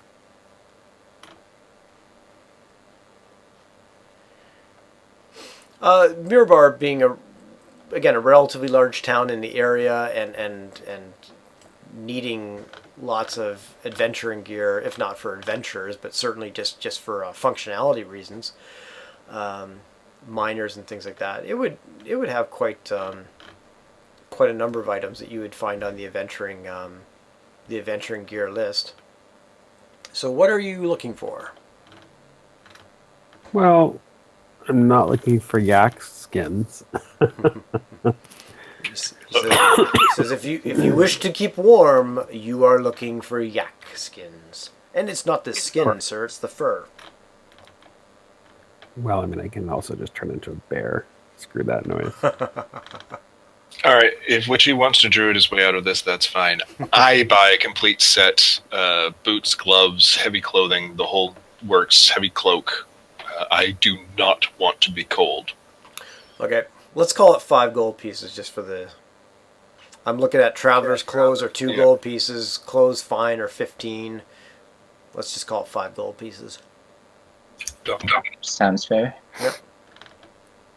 And he looks at Bryle and says, and you were inquiring of other items? I just want to see what else they have other than yak skins. He says, I have some chalk for 1 copper piece, crowbar, hammer, holy water, ink pen. Skins wise, or like... Oh, you're still after the clothes thingies. Mm-hmm. Elk skin, bear skin. What kind of skins would you be looking for? No, I'm just looking. Give me a sec. Plant skin.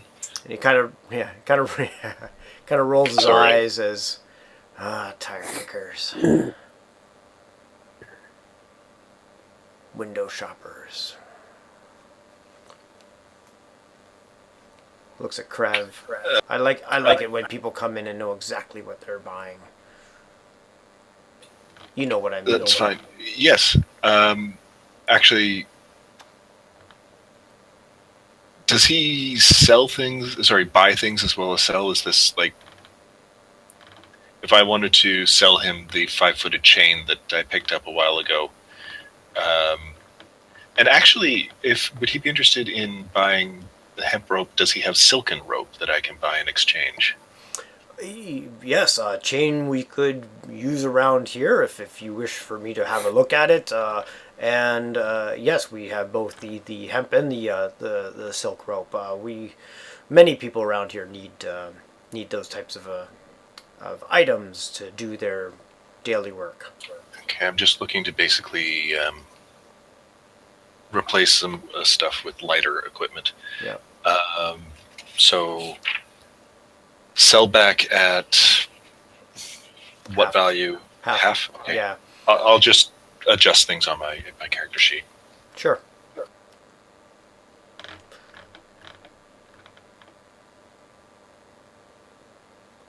And he looks at Jericho and says, and you, fine sir, is there anything else that I can help you with? Any chain to sell by chance? No chain to sell.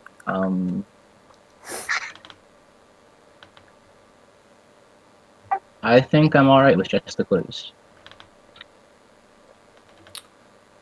He says, fine, I hope it keeps you well and warm. And then he looks back to Bryle and says, and have you made up your mind? Perhaps a bag of ball bearings? A book that you may read while you are considering your purchases? He's looking through his stuff. But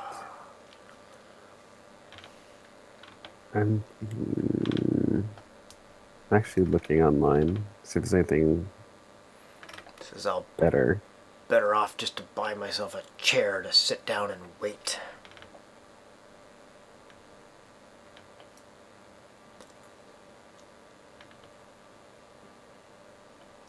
So we're actually planning on like traveling through the snow kind of deal. There will be snow where you're headed, yes.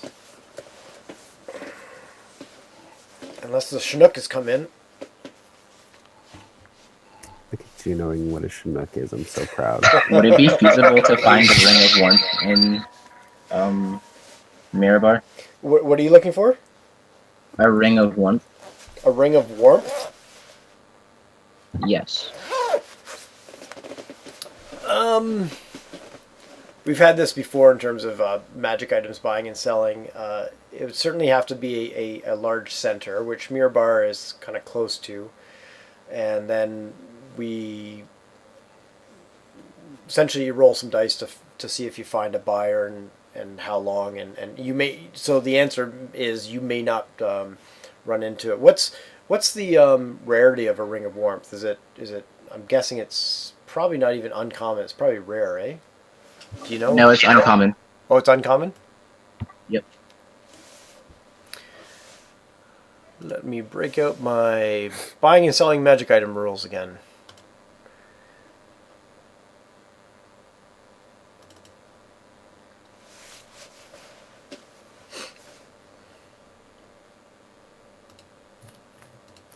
So the quick answer is it's possible, but 135.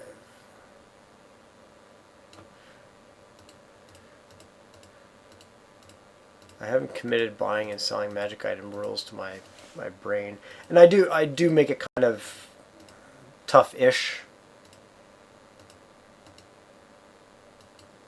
to pick up magic items, but let me. He's a miserable bitch. I mean, he's very reasonable. Hey, you got your ring of protection, so shut up. And it only took me half a year. We did. It did. You finally wore him down. Yeah. After half a year of real time. So, assuming you do find somebody and that information is somewhere else, I have to find that in a second. A rare item, like the base value of a rare item is 5,000 gold pieces, but depending on rolls of dice and bartering, it's possible to get that down, but it might cost you up to 5,000 gold pieces. Forget it then. I'll just get the clues. Yeah, could cost you less though. I only have about 1,200. I'm just assuming with bartering, I wouldn't be able to get it down that low. Yeah, let's chapter 6. Why do they not put all the information together? That makes things too easy. Yeah, I know. Ugh. 7.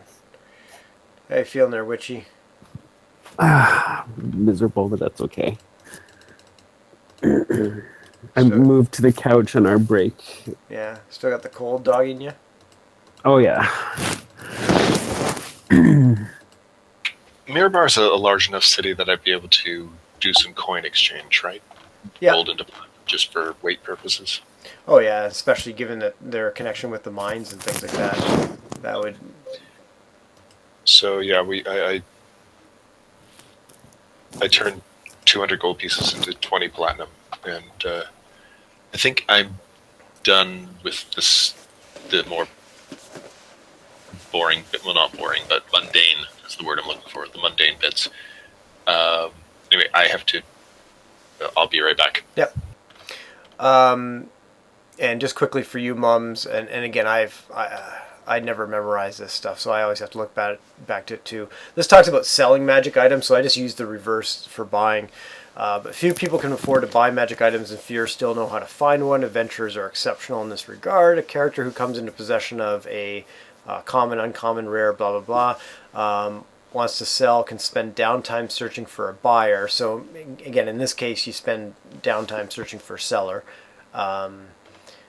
This activity can be performed only in a city or other location where one can find wealthy individuals interested in buying magical items. I would say Mirabar, hits on that. Legendary magic items and priceless artifacts can't be sold during downtime. Finding someone to buy such an item can be a substance of an adventure or quest. For each saleable item, the character makes a DC 20 intelligence investigation check to find buyers. So another character can use his or her downtime to assist on a failed check. No buyer, and again, anytime you hear buyer, think seller, is found after a search that lasts 10 days. So you would spend 10 days looking for a seller, and you would roll a DC 20 investigation check to see whether or not you found a seller. So either way, you're going to spend 10 days. Yeah, I'm not gonna make them wait for me to do that. Okay. I made them do that a couple times, and it didn't end up being 10 days because I took advantage of role playing opportunities, but still, it was still days, and yeah, you have to sneak it into really good opportunities.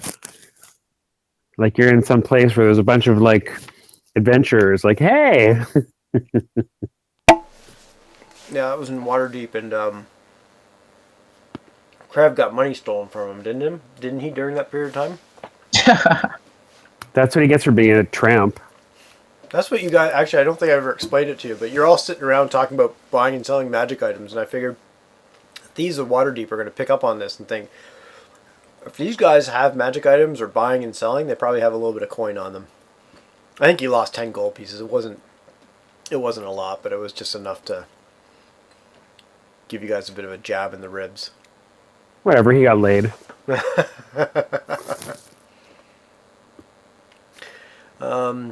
For example, if a character finds a buyer for a common magic item in 2 days and a buyer for an uncommon... Okay, that's just stacking stuff. On a successful check, a buyer for the item is found after a number of days based on the item's rarity. Okay, so that's... so for a rare one, you're going to burn 1 to 8 days of searching, and then whether or not you find it or not.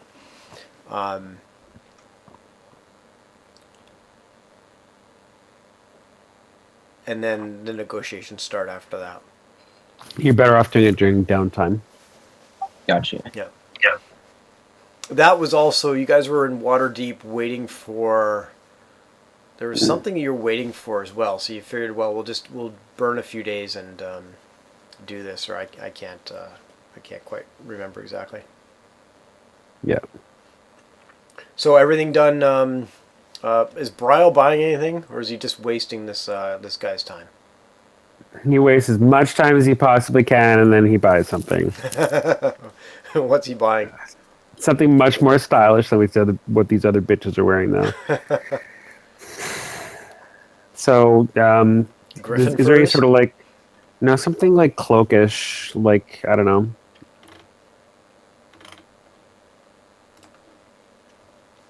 Cloakish. Yeah, some big, heavy kind of cloak, Is if he this has it. is this meant to be? Oh, okay. I thought you were still trying to describe what it looks like. Yeah, he would have a like for people roaming around a mirror bar and stuff like that. You would It want could to. be like, it could be fur or whatever. I mean, something, it'll be warm, but I don't want to be dressed up in like yak furs.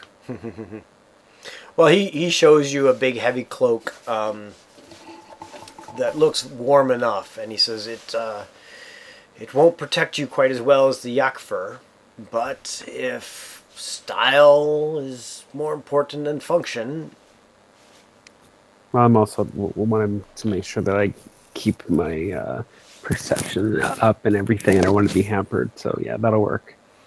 and he says, well, this would be 10 gold pieces, but if that's what you're looking for, you pay for the name on the label, I guess. Sure, that's fine.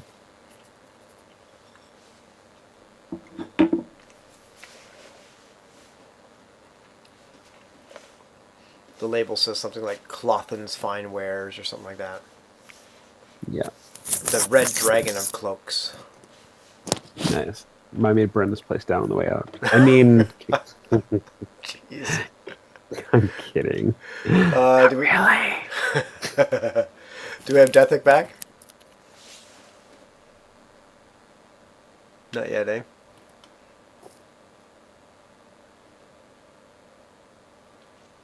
Screw Dethick. I got back just in time to hear that. Damn it. Nice. So Brile spent all that time looking for a stylish cloak that he could buy rather than smelly yak fur, and he was told that the cloak may not keep him as warm as the yak fur, but it's a heavy cloak. You know, you would see people walking around Mirror Bar in the dead of With winter fur these kind of lining things. and whatever. Yeah. It's beautiful. And I get something that like a heavy, soft blanket that Jareg can kind of snuggle into, just to make sure that he stays warm too. Sure. Sounds good. Got to keep the familiars happy. Especially Jureg these days. Yeah. I think he's forgiving me, but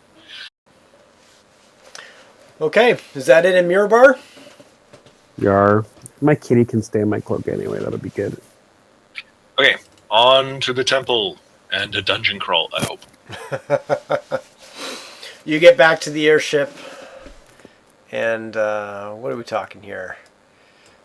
100 and a bit miles to, so 10, a bit more than 10 hours, maybe 12 hours to the Eye of the Allfather.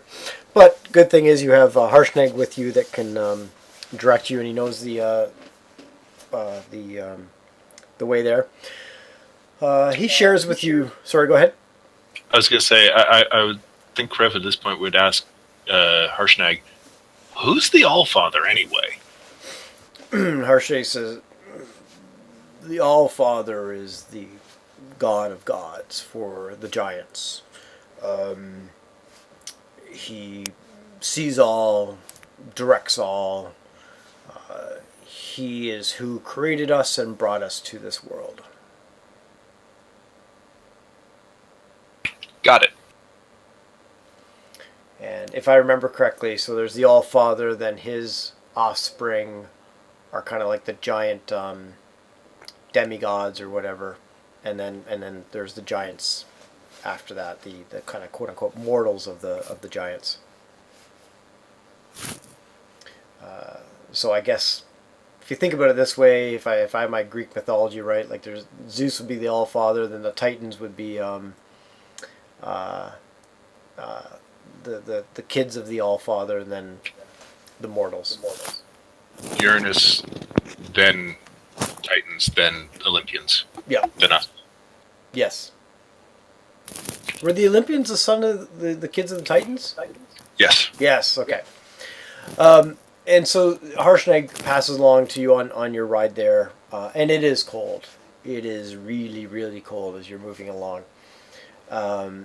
He passes along that, as he mentioned, he knew the location of it, although he's never had the need to go there. There's a handful of giants that know the location of it. There's in fact a handful of dragons that actually know the location of it from years gone by when the dragons and giants were fighting amongst each other. You can expect a large area. He tells you like a large hall. There'll be a barracks or whatever for where giants would stay or sleep, and then there's the temple itself, and maybe a few other maybe a few. Sorry, I'm laughing at something that was whispered to me. I didn't realize it was whispered.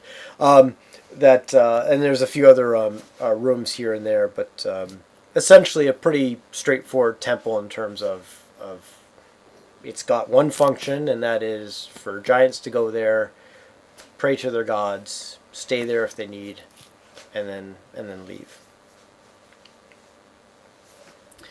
Okay. Other than that, he says, what we find there and what we will know, we'll have to deal with when we get there. Oh, I can't grab the party P anymore because I... Oh, there we go. Oh, I'm going to stop being OCD about this in a second. Let me just see if I can't. Oh, no, that's the big map. I don't believe that for a second. There.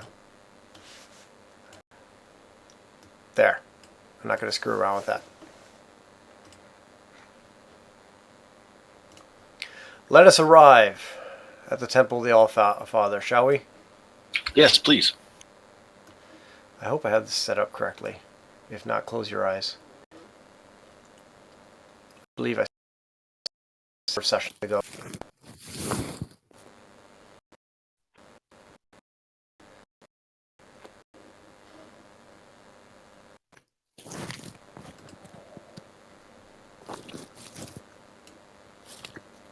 Huh. It's looking very dark on my side. It appears to be set up with appropriate lighting and such. Although there's a circle of something right there. But otherwise, I just see us all at the entrance. Give me a second and don't move. Oh, I don't... Oh, there's... Okay. View. So, Jericho, are you on that screen yet? It's still loading for me. Okay. It's all black for me. If you Is scroll it all the way lighting? over to the left, you'll see something. Like middle and left. Alright, I'm there now.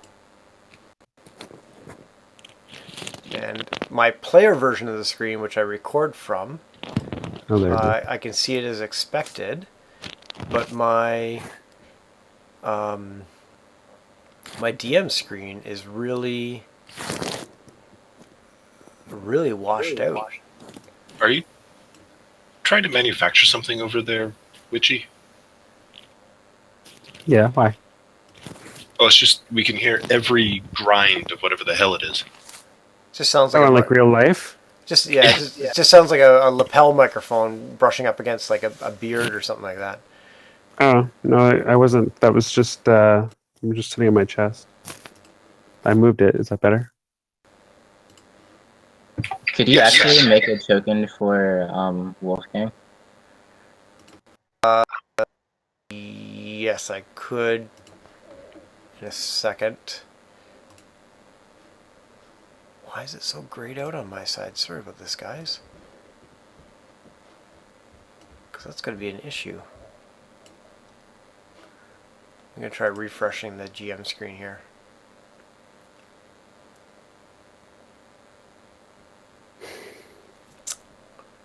pissy.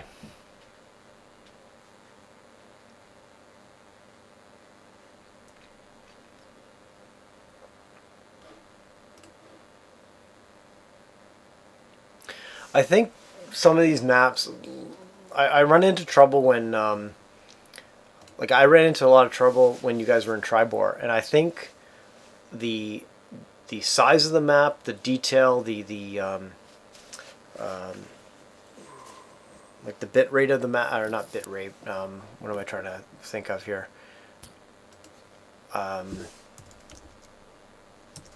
Anyways, I think this all affects, because when I'm on the map for the north, I've never had a problem. But some of these, well, I was going to say dungeon crawl maps, but even it's the map of Triboard is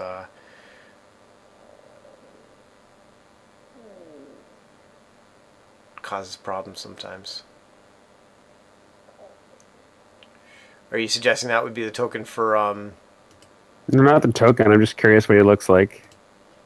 Oh, I was looking at mechanical wolves online, and that was one of the things I found.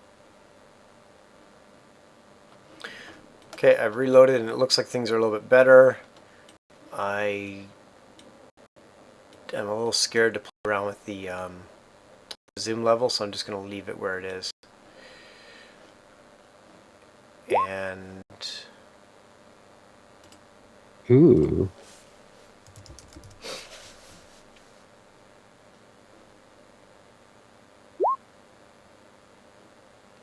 Oh, that's funky.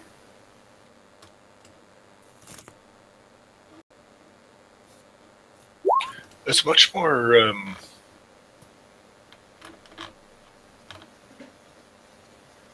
Birdie. beautiful than what I had in mind when you mentioned it. I was thinking more of the very mechanical looking ones, like the mechanical wolf mount from Heroes of the Storm, or the current like wolf pets, mechanical wolf pets in Warcraft. Look at the other one I just linked. It looks scary, that's but beautiful. I like the one Mum's linked. Oh yeah, for sure. No, I wasn't looking for one for him. I just saw this when I was looking, and I was like, "Holy crap! You wouldn't be able to ride that." So, well, I guess you could, but Be very pokey in the wrong spots. yeah. But I saw it and I thought, "Oh my god, I'm sharing that. That's totally cool." okay, so we're now. I'm going to look for a token for Wolfgang, eh? Yeah. I'm just trying to figure out the easiest way. I can move off this map and, I'm just going to do a Google search. I've been doing that. Because I don't know if any of the tokens that they have with the game will quite...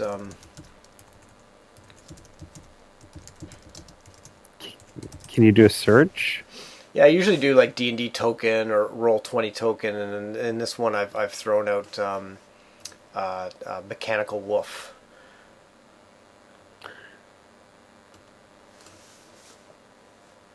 Even if it's not mechanical, a basic wolf token would be fine too. Just want to be able to see him on the map. Yep. Problem is Witchy has a Yeah, just make them different than mine. wolf as well. I think there's a default one in. Oh, except I think that one. Oh, that one could work.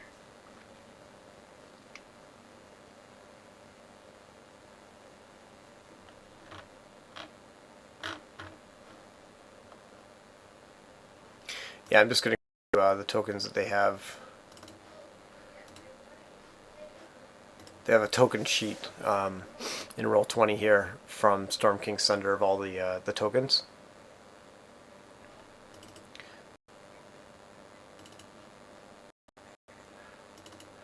While we're doing this, I'll show you this. That's the entrance to this place. So the black dots that you see in front of you Are the pillars? and then there's this long walkway on the picture that to either side is this far drop that you can see just on. You can see some of the what is it called, topography? Topography, yeah. Yeah.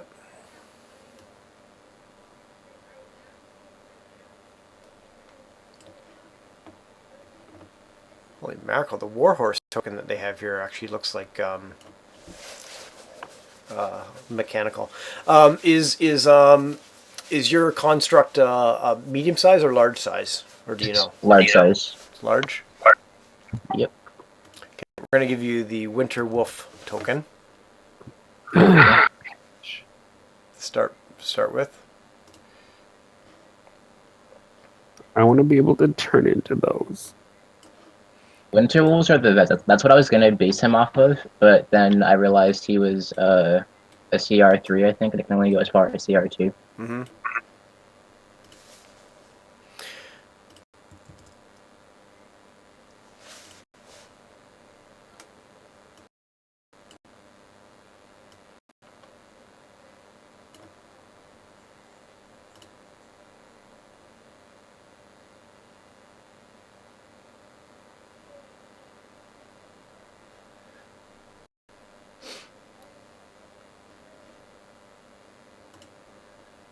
Trying to give you control over it. It's just, damn, these maps sometimes are just so freaking huge and detailed that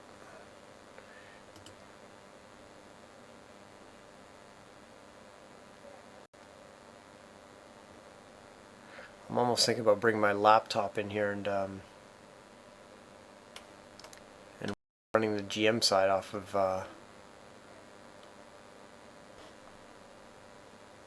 that. Sorry, guys.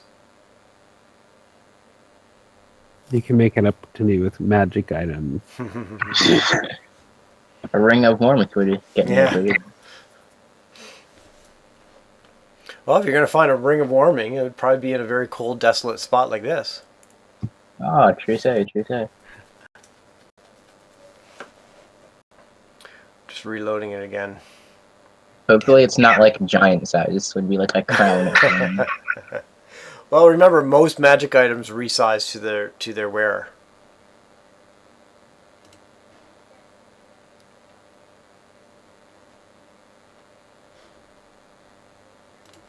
Okay, gosh darn it. We're closing the browser and reopening it rather than just keep refreshing.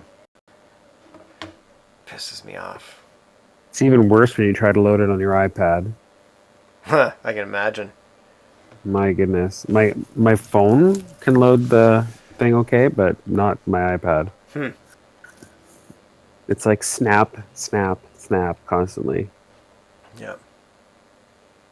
If this doesn't work or doesn't work quickly, then I might grab the laptop and run the GM side of it off of that.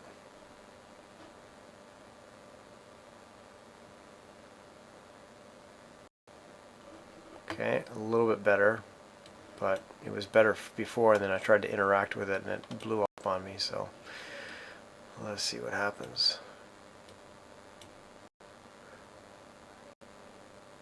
You guys don't see the Winterwolf token, eh? By Harshnag? No.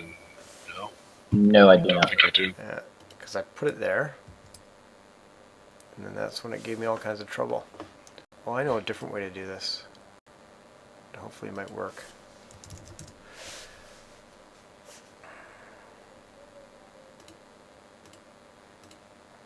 I clicked on where it's supposed to be, and it gave me an error message saying your DM sucks, so you can't see what's here.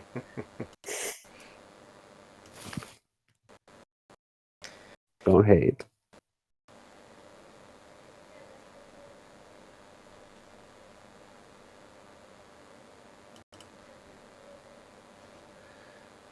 Okay.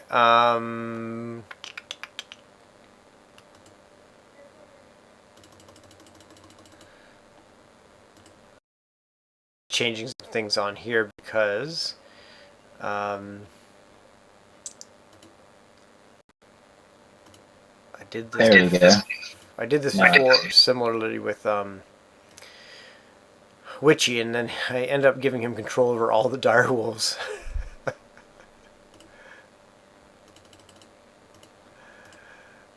Does your construct have sight, dark vision, Yes, he does. and 60 feet or further? 60 feet. Okay.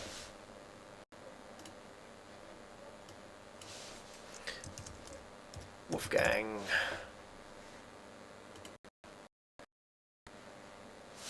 Now that might be one size a little bit too large. Can't remember how big Harshnag is, but can you control that token now? The wolf, the Winter Wolf Wolfgang token. Yes, I can. All right, cool.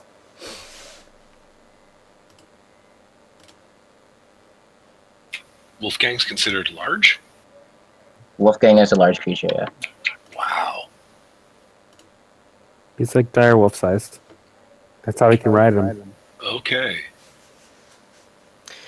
And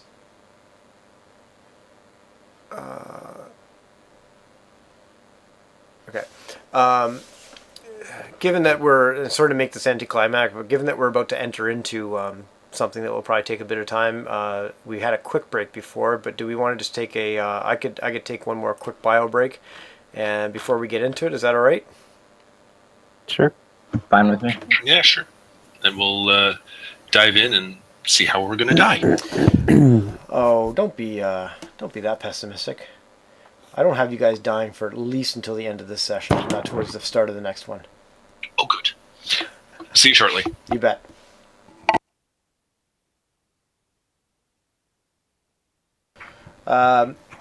So as you're traveling here, a couple things.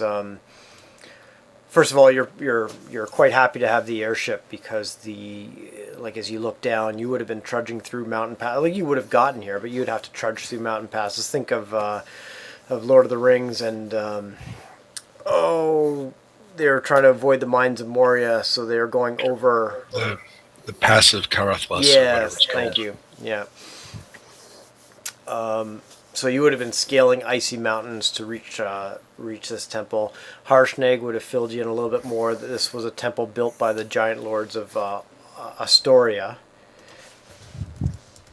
which is I believe it's one of the names that the giants had for their land and their this was kind of like their heyday back when the giants and dragons kind of ruled the earth and the little folk hadn't showed up yet. Harshnag can lead you here quite easily. And it's you see that the eye of the temple of the All Fathers is hidden under like icy peaks of the spine of the world, and it's through a mountain pass that starts at the valley of Kendron that gets you there. Oh, and I meant to mention Mums earlier. So towards the end of the last session, the other guys bumped up a level, but you and Ventus and Alborn, I'm gonna, if you don't mind, we'll just kind of hold for a bit while we're not tracking XP in this adventure. We're doing milestone, so there'll be a point before these guys go to their next level that you'll jump up. But I just figured, kind of realistically wise, if that works with you, then that's fine with me. kind of the call that we made.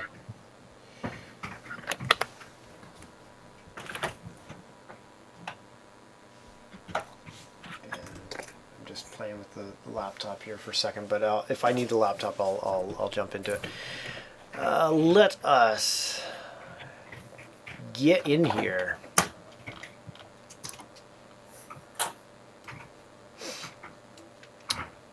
This place is old. Harshnag will tell you it's been around for thousands, if not tens of thousands of years.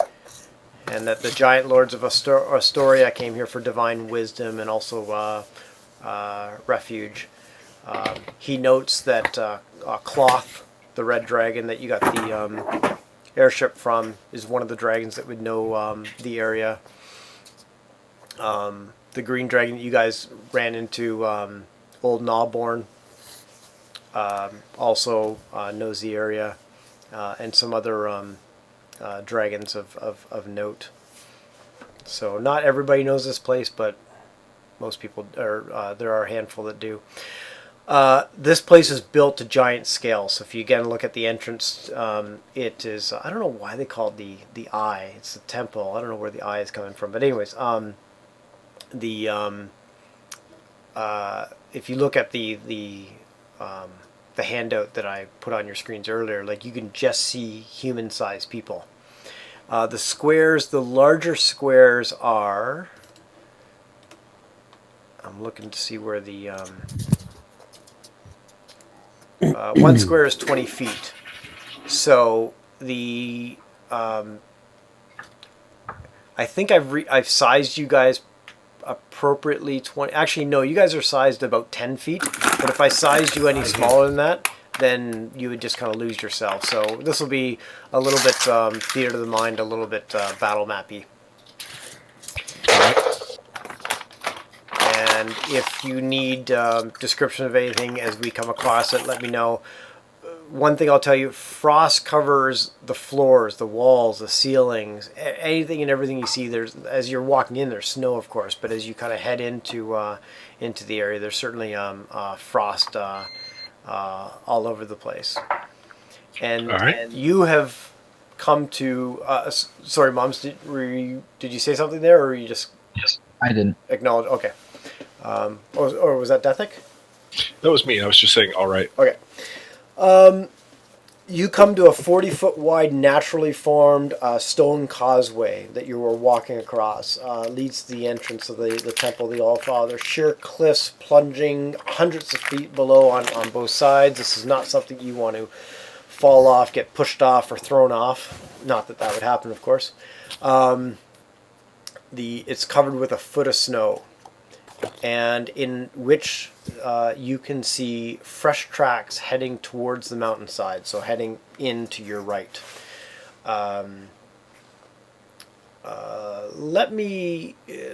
Let's do a survival check, please.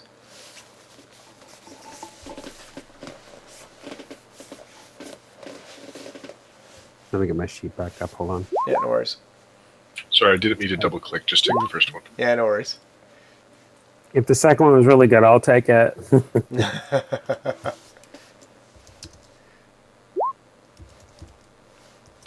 Nice, Witchy. Does Wolfgang need to roll too? Wow. No, let's with your roll, the answer is no. So Jericho, you get a sense of what these tracks are. You can keep that to yourself or share to the party as you see fit. Can I just interject for 1 second? Even Yeah. with a critical fail, I still beat you, Krav. That's right. I just Love noticed you. that. Bye. Yes, but rolling a 1 has special meanings. Yeah. I know. Whatever. And really, should a druid be really showing off that they critically failed on a survival check? Whatever. It didn't happen. Yeah. So Jericho, you get a bit of a sense of what's going on here. Whether or not you want to pass that along is entirely up to you. I gave you a really quick, short-handed whisper. I didn't receive it. Huh. That's weird.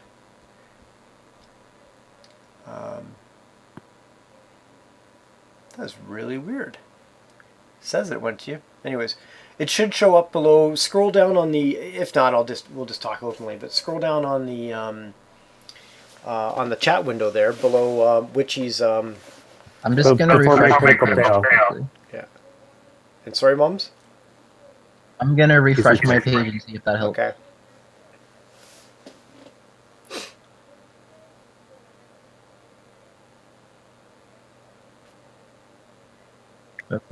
Still loading. 1 second. Yep.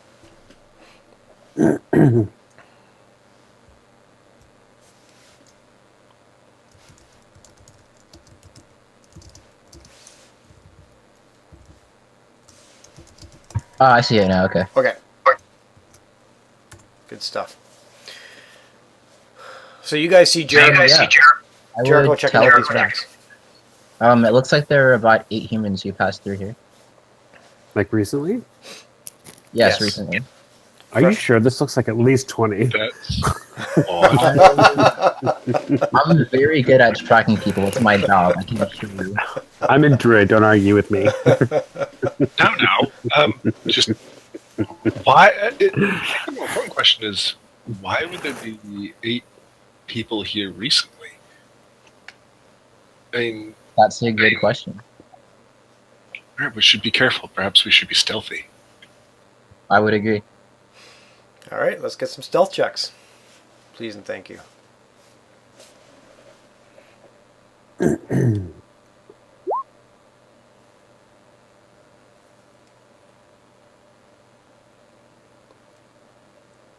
Come on. There we go.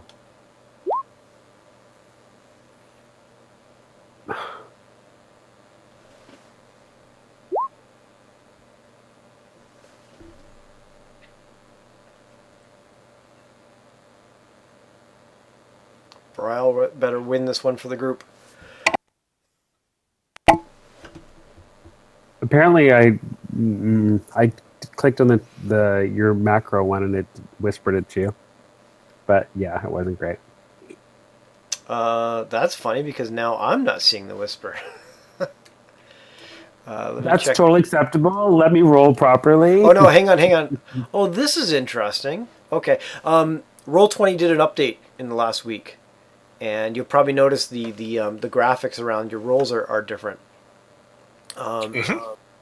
It looks like I record off of a player screen and I DM off of the DM screen. It looks like they're no longer throwing whispers to the DM inside the player version of the DM screen, which changes things a little bit, but oh well. It probably was a request from people doing exactly what you're doing. Yeah. Where it's like, I don't want the whispers turning up on the video capture. Yeah, but when Witchy whispered something to me, it showed up on the player screen. Oh well, let's keep moving. All right, Krev is being quite stealthy and quiet, but let me see. Again, should Wolfgang have to roll?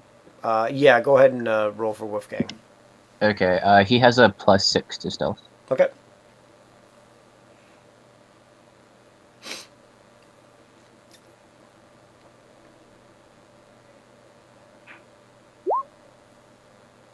Look at Wolfgang. So let's take that as a group. Go ahead. I want to try something. I want to see if it gives you the same bonus. This is just for... It does too. Weird. Okay, never mind. I just wanted to... Because if I have a +1 on my dex, plus I have a 4 for stealth, shouldn't that be a 5? Or no? Say that again. So if I have a +1 on a dex modifier, and I have like a 4 for my stealth skill, shouldn't that be a +5? Or no? I think the +4 includes your dex modifier. I think your stealth modifier includes your dex modifier. I think. It probably does. Yeah, I'm sure the fact of the matter is, right. you rolled a 3. You're rolling crappy, Witchy. So I know. I don't know how you're trying to get yourself around this, but I think he's all distracted and whatever, and he's just admiring his nice new cloak. Mm-hmm. It doesn't smell like yak. So you are stealthily moving your way into this area. The causeway ends before a stone dome carved from the mountainside that you can see 6 30-foot tall pillars support this dome. Each pillar is carved with a bas relief in it, which depicts following different scenes. One is a hill giant lifting a rock above its head. Another one's a cloud giant flying among birds. So there's a hill giant, frost giant, cloud giant, storm giant, stone, and fire. They're all represented in each one of those pillars. And then at the back of the dome, a 40-foot wide and a 40-foot high hallway leads into the mountain, which is where these tracks are leading to. Wind has blown some of the snow into the hallway, and but it's starting to thin out as you head further on down the hallway. And again, as I mentioned, the tracks of these humans continue east into the dungeon complex. What is your plan?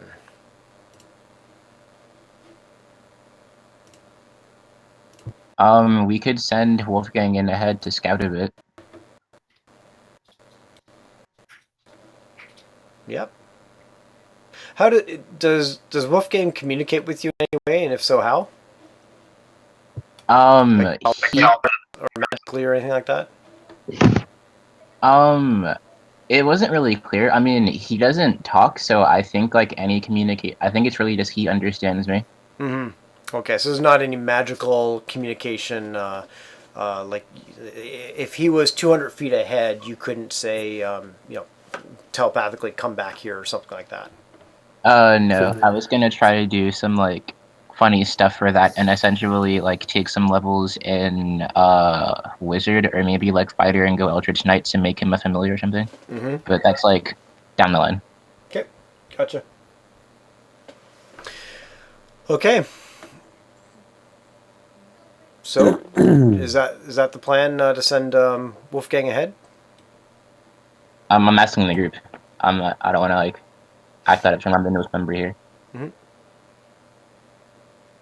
I don't see a problem with sending Wolfgang ahead. Should we have one of the? I can have Jareg go. It's just I don't know how cold it is here. He's probably having to stay with me for warmth. It's pretty cold. Isn't he? It's damn cold. Okay, then Isn't he cold-blooded? he's a pseudo dragon. I think they're like forests and stuff. It's not like Canadian dead of winter or north of the Arctic Circle sort of cold. Yeah, but he's a lizard. He's cold-blooded. He doesn't care.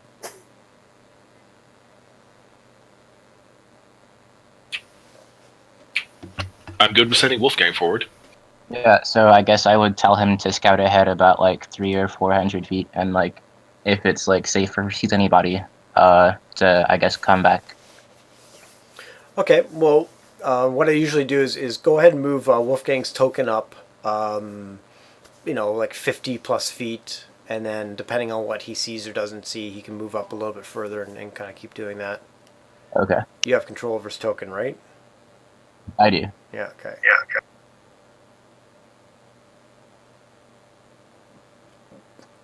Oh, you've got. Oh, sorry. Never mind. I know. I think I know what you're doing. So that's like 50. And Wolfgang and the rest of you kind of peering in can kind of see a light, but Wolfgang can certainly see a light down at the end of the hall, and with Wolfgang's hearing perception, can hear some talking. Sounds like a little bit of maybe arguing, and also banging against something that sounds pretty solid. And he's still stealth, correct? Yes. Okay.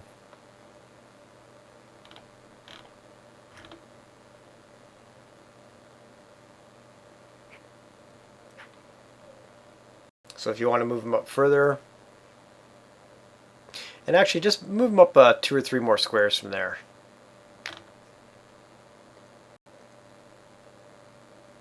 Okay. Okay. Now what he sees above him to the right and left are these ledges 20 feet up where like if you were to be able to climb up, there's obviously some sort of ledge or area beyond there, so you can just start to see that just to his south and north, right there. Mm-hmm. And as he creeps forward, he does see a number of humans up ahead. A lot of them dressed as barbarians that you would expect them to be. or that you would recognize. One is kind of dressed as like a not a magic user necessarily, but something like that, like a medicine man kind of thing, medicine doctor kind of thing. And you notice that the one person that seems to be barking out the orders has a baby white dragon on a chain. Okay. I guess seeing them, he would head back to the party. Okay, and the medicine man sort of it's actually a female, but the medicine man kind of person has a torch with them, and that's the source of light. Okay. And as you're heading back, you hear, well, actually, no, Wolfgang. Yeah, Wolfgang would understand what they're saying, but he wouldn't be able to communicate that He wouldn't back. be able to repeat it. Yeah, No. so yeah.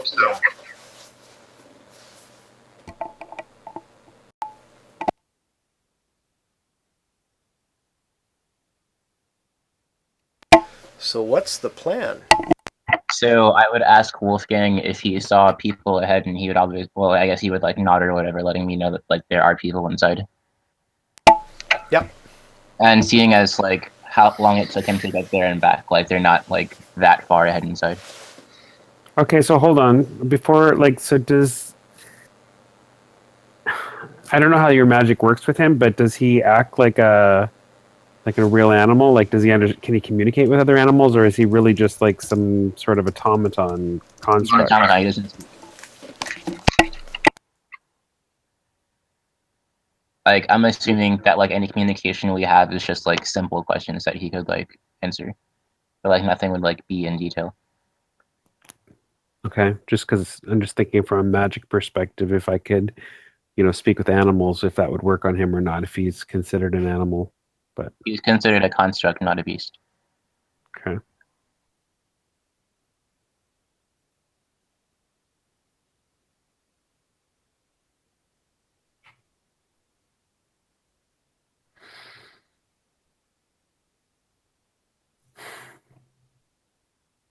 Well, so we know there's people up ahead, and are they? See, ask them if maybe they're like in a camp, or if they're like, I don't know, oh, I don't know what he can answer, but like ask them maybe if are they all well armed? Are they in a camp, or maybe they're worshippers of some sort? Like maybe it's maybe they're not dangerous. Brett, would he have noticed whether they were armed or not, or well armed? He would notice that they are armed. Yes, that they have some. I can't remember actually what. But they, swords dangling from their side or something like that. But they certainly don't look like they're soldiers with like arrows and bows and everything like that. But they're armed. There you go. So yeah, I would think that they are armed.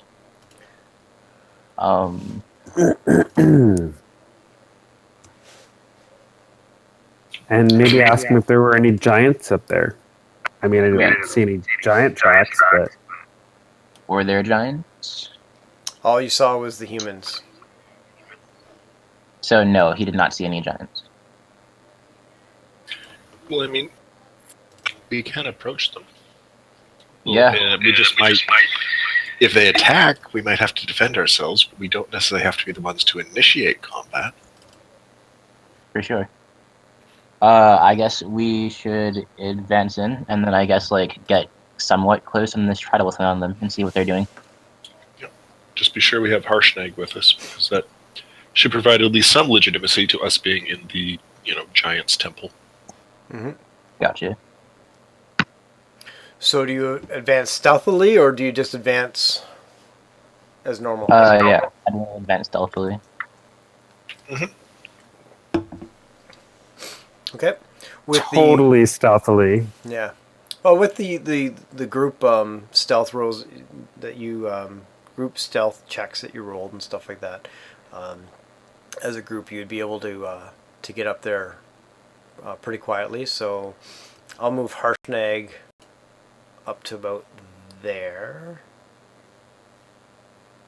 and then you guys just go ahead. And the light that you see is the sun shining into here. But beyond that, if anybody doesn't have dark vision, you might be having some challenges. Because other than this torch being held in the interior here, there is no light that you can see. I'll move Harshnag a little bit further up. This way you'll get a sense of this this ledge that I was explaining before, 20 feet up. So I think everyone except for I don't know what Asimars have for dark vision, but I think everyone do. Ventus can actually see. Ventus can see through Mini-Penny. Right. Yeah. And let me get some perception checks if I could, please. And I don't need one from Wolfgang. Gotcha. I see my foot. Now, is I don't know if my lighting is working properly on me because I can barely see around me. Or is that normal in this? It's just very, very dim. Well, the squares are 10 foot rather than 5 foot, or 20 foot actually rather than 5 foot. So yeah, I'm just gonna zoom in. Maybe that's why. Yeah. Even so, I can barely see Harshnag. Huh, let me open your token here and have a look.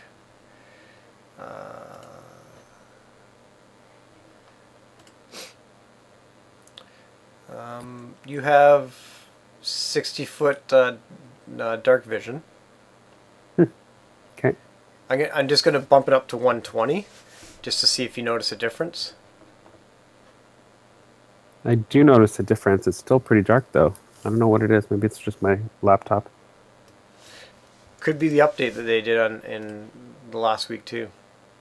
That's fine. No, I do see, but it's not very. That's fine. Yeah. Okay. We'll work through it. Perception checks. 2, a 16, and Brile was a. Oh, you've got your passive of 18, right? Yeah. Yeah. And if you're wondering why some are different than the others, so Witchy's using the buttons along the top of the screen when you select a character token, or you guys are rolling off the sheet. Either one's fine. I've just built in a few extra things to the buttons up top, including your passive perception, because Witchy kept reminding me about his passive perception, so I finally built that in there. Okay. Witchy, you or Brile will notice that there are gaps in the ceiling above where you just passed underneath. Large, square, kind of rectangular gaps. Okay. One would have been right around this kind of area, and then the other one would have been right around this kind of area.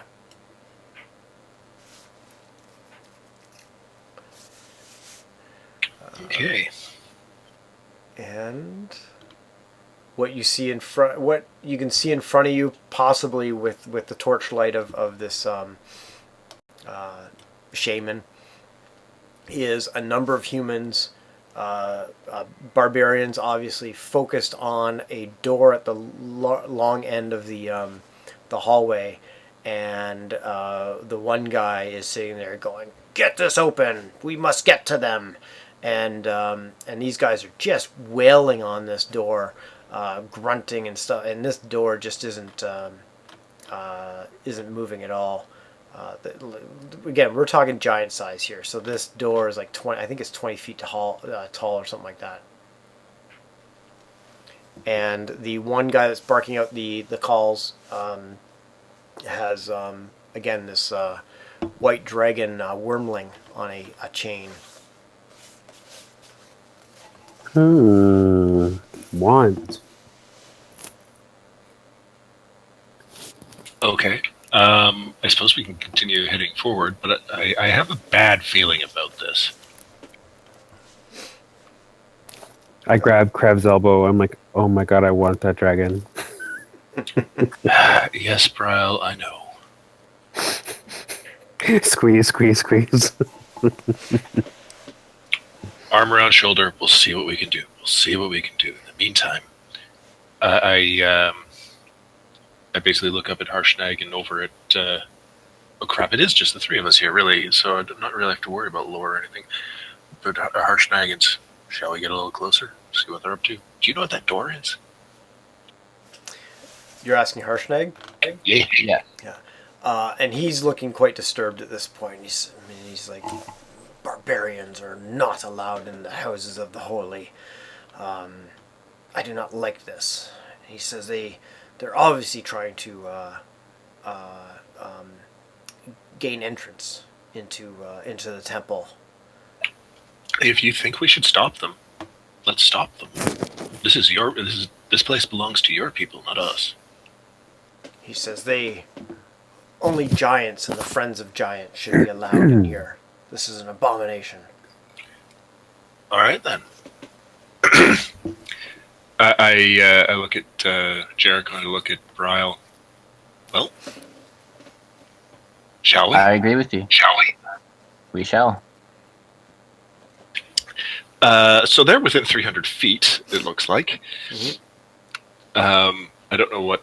shall we roll initiative? Because I could just start blasting them from here. I was going to say, what's the plan? Just to start taking them out? I guess so. I mean, if Harshnag's not happy with it, I'm keen to keep Harshnag happy. Mm-hmm. Well, he didn't really indicate... It's up to you guys. He didn't indicate necessarily attacking and killing. Not that he would have an issue with that, but he just doesn't like the idea that they're trying to break into his temple. How about we do this? I can just call out to them, "Oi! What you doing here?" And the barbarians, all of them stop and turn. They stop banging on this door, and they're obviously quite surprised to see you there. And the one... I think that's off a cliff. I'm hiding behind this column. Yeah, not only are you hiding behind a column, you climbed up a 20-foot You jumped off a cliff. with No, well, I was just trying to move frost there, but all it's over it. snapping. What the hell is going on? I'm getting this weird snap. Are you on your iPad or are you on your No, I'm on my laptop. If you hold the Alt key while you're moving around, it won't snap. And this, so the shaman, and actually, let me just, I just move these two a little bit. So the shaman comes forward with the guy who's obviously the leader, and the shaman here, first of all, points towards Krev and Ventus and turns to the leader and says, "They have spellcasters with them." And she points towards you guys and says, "Come no further with your magic." And the leader over here says, "What are you doing sneaking up on us? You speak your intention or be lain down." This place does not belong to you. It belongs to the people of my friend here, as I point up at the frost giant standing next to me. Mm-hmm. It is you who shall leave. And let me just throw a little bit of intimidation behind that. Sure. Well, that sucks for a +6 roll. You're rolling like Burrell now. Yep. Yeah. And he says, Sorry, I touched you. He It's says, fine. It was a good touch. We shall not leave until we have come for what we are looking for. We're not here to defile this temple. We are here to gain back one of our own. One of our own? Do I stutter? One of our own. I look up at Harshnag. Do you have any idea what he's talking about? Harshnag just shrugs. And he says, I do not. but they've gone as far as they are ever going to go in this temple.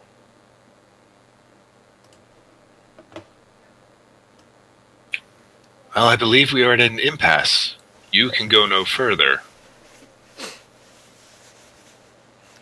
And the shaman turns to the leader and says, Wormblood, be wary of them, especially the ones with the spells, the spell casting. I can tell they use magic. And very effectively. And Wormblood looks at Harshnag and says, you and your kind are the type that have driven us from our lands and hunted us. And we only seek what is ours before we leave. You keep saying what is yours. What is yours that is actually in the temple? And he says, okay. My son just walked in and I wanted to know whether he was looking for me or something. He says, one of our kind was taken prisoner and dragged into the temple, and we are trying to free her. By whom? By the spider ilk. Sorry for the slamming door. No worries. Spider ilk. Yes, we were traveling in these parts, if you must know, and we were trying to look for various ways around the mountains and through the passes. And part of my band headed off in one direction and was attacked by spiders. And from what I hear from the people that,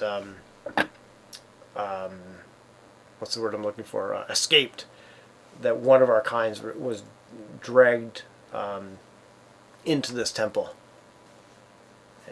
Do I think he's lying? By spiders.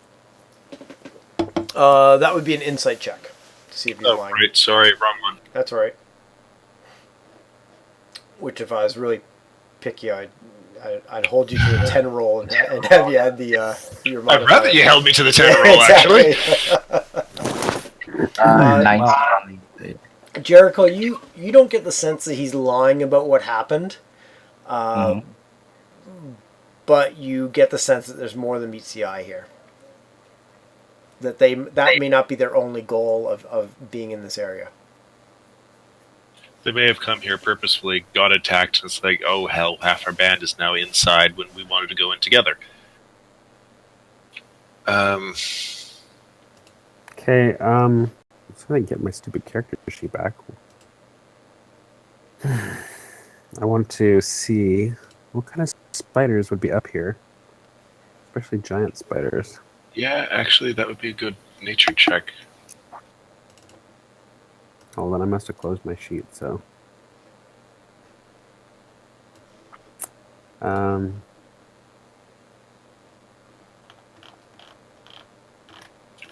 don't know.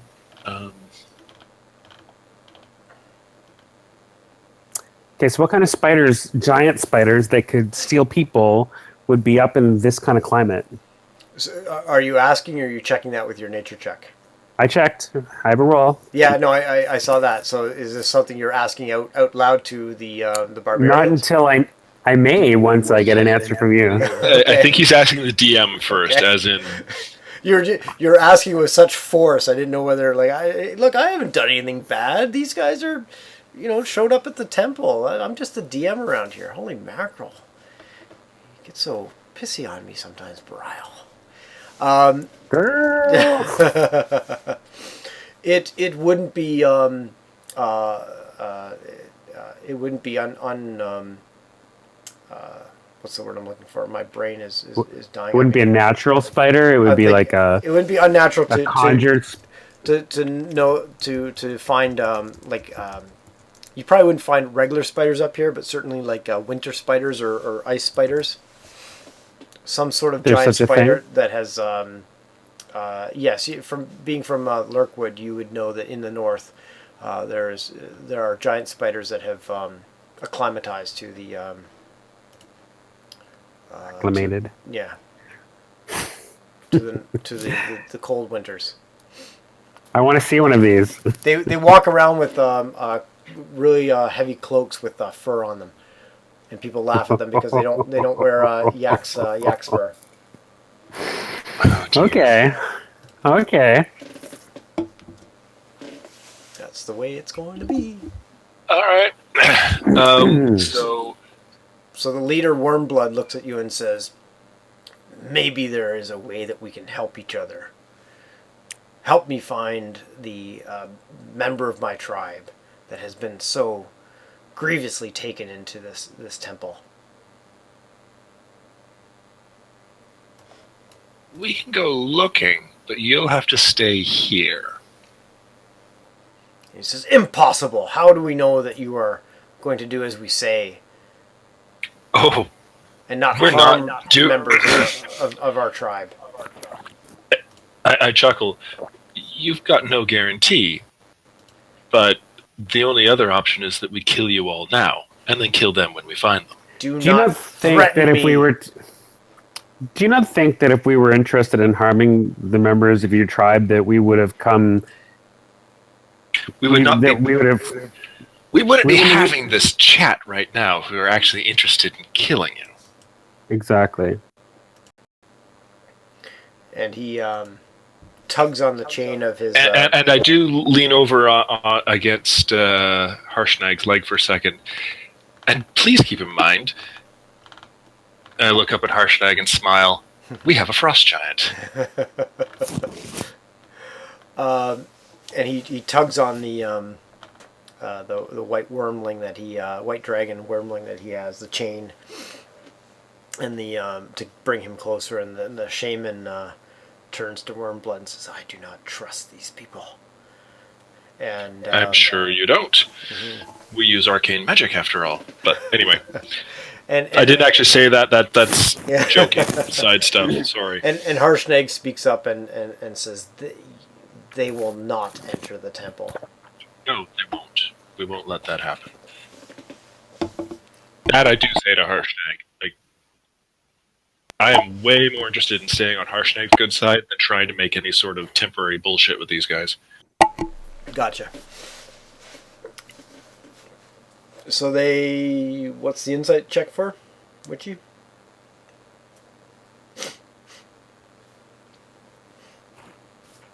Googly eyes. So what are you trying to insight? Oh, I was trying to see if I could trust them, basically. Or intuit any sort of like if we could trust that we could work with them. You don't get the sense that they're going to stab you in the back like the moment your back's turned, but at the same time they're not negotiating in a friendly manner. They're not. This is not a quid pro quo kind of thing. Like they'll go after whatever they want as soon as they can, and they don't care about you. Well, that's okay. I'll stab them in the back as soon as their backs are turned, so I'm not too worried about that. Which is pretty much what you would have figured out from just knowing that these guys are barbarians in general. Common sense check. At this point, Harshnag speaks up and says, either way, it seems that you are having trouble getting in through the front door. And Wormblood kind of looks over at his barbarians that were trying to open the door, and there's obviously, like, they haven't even budged this door. And Wormblood says, fine. What do you propose? And he says that to the party in general. I look at Mums and Barile and Harshnag and Jericho and Barile and Harshnag, and I propose they stay out here. We'll close the door behind us so they can't get in, and we'll do the investigating. We'll find out what we need, and if their friends are actually there, we can after we've tidied things up to our satisfaction, we can eject them politely, and they can leave this temple and never come back. I've got no problem with that plan.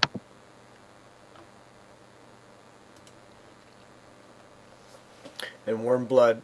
Sorry, was that a open conversation? No, that was like that was a closed, quietly with the party. Quiet conversation between Harshnag, Barile, Jericho, and myself. Yeah, we're in a football huddle right now. Yeah.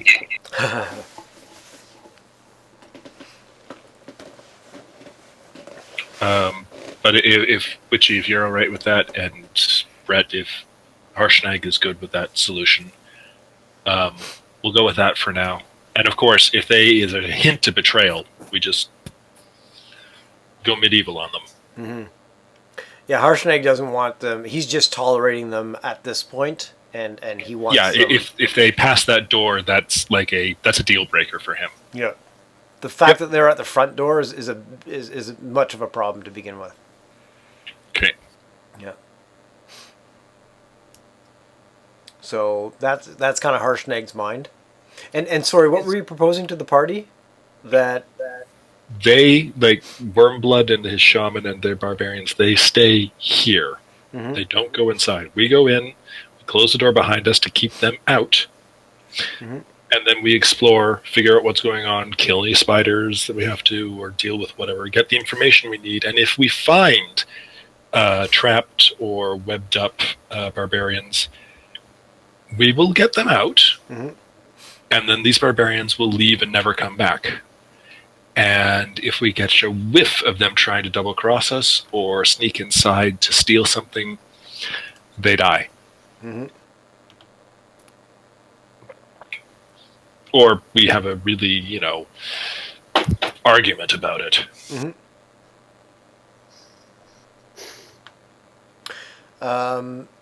Harshnag is good with that. The quicker you guys get these guys out of here, the happier he'll be. But he understands that there's a little bit of negotiation at hand here. Mm-hmm. Why don't we have Lore and Lore and Ventus can stay out here. Ventus stay and guard the door. Yeah, Ventus could incinerate them in a heartbeat anyway. So.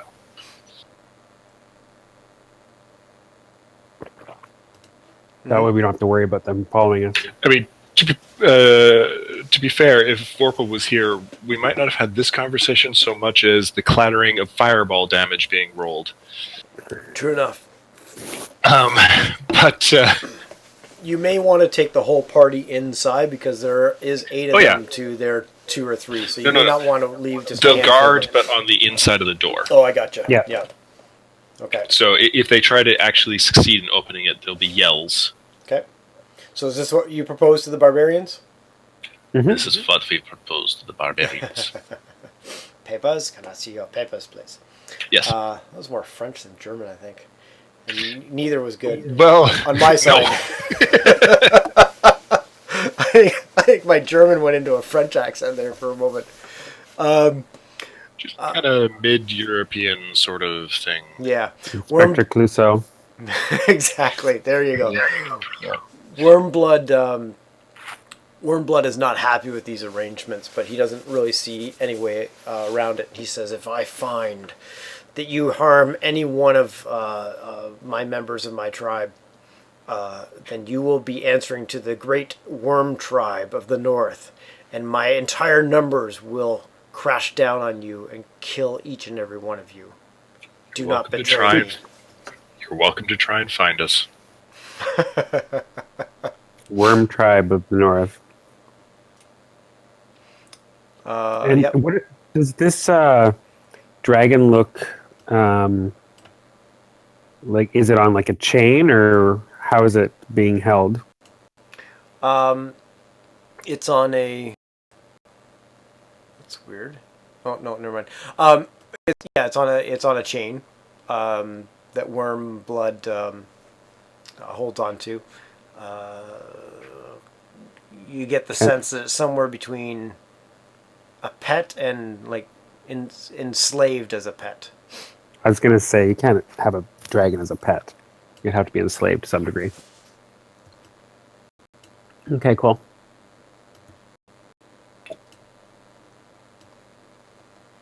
Okay, well they make way. Wormblood gives the sign for them to give you some room.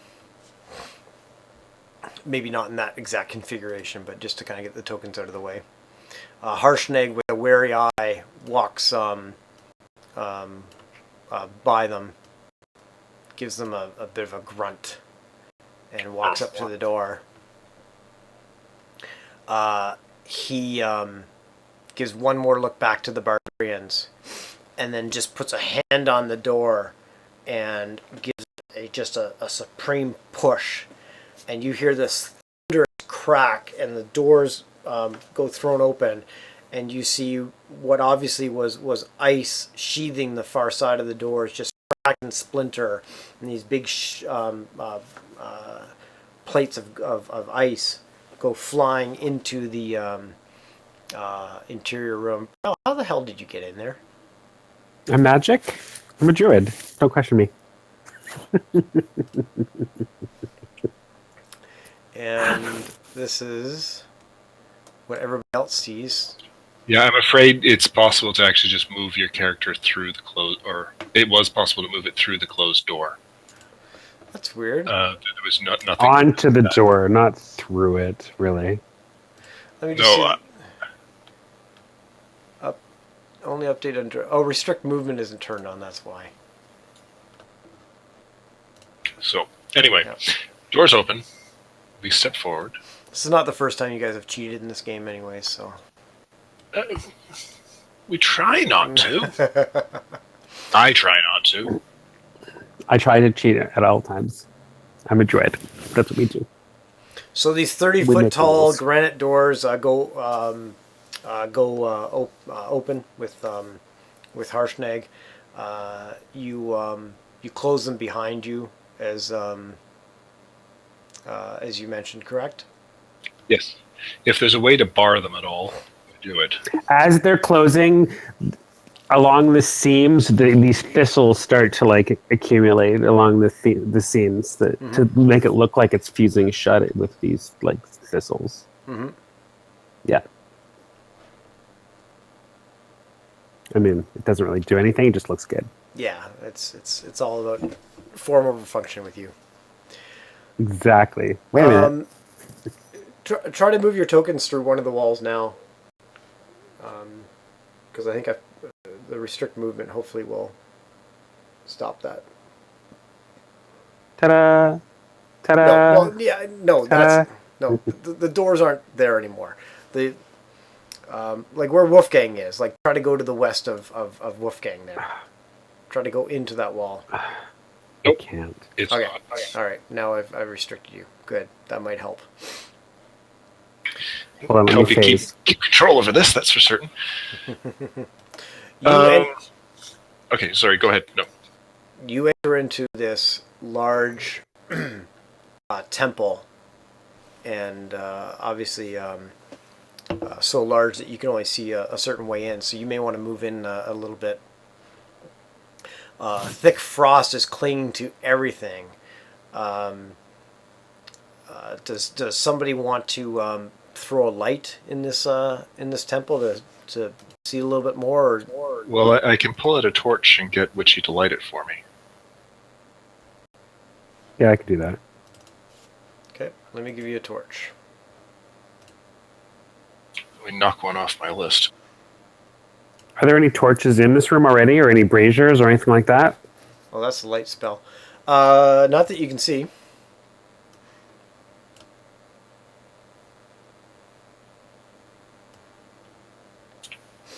Um, I'm going to beef this torch up just to kind of give you...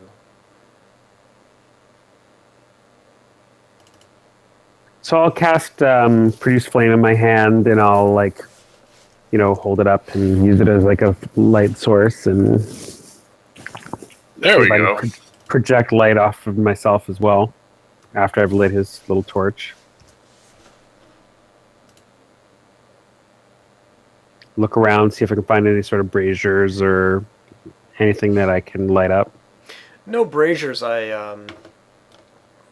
I think, but what you see is, again, a large room, frost clinging to every surface, a 100-foot high vaulted chamber, and there's seven enormous statues dominating the room that you can see around you there. The largest of them, right in the middle, is an 80-foot tall robe giant, arms outstretched, his face hidden beneath a stony cowl.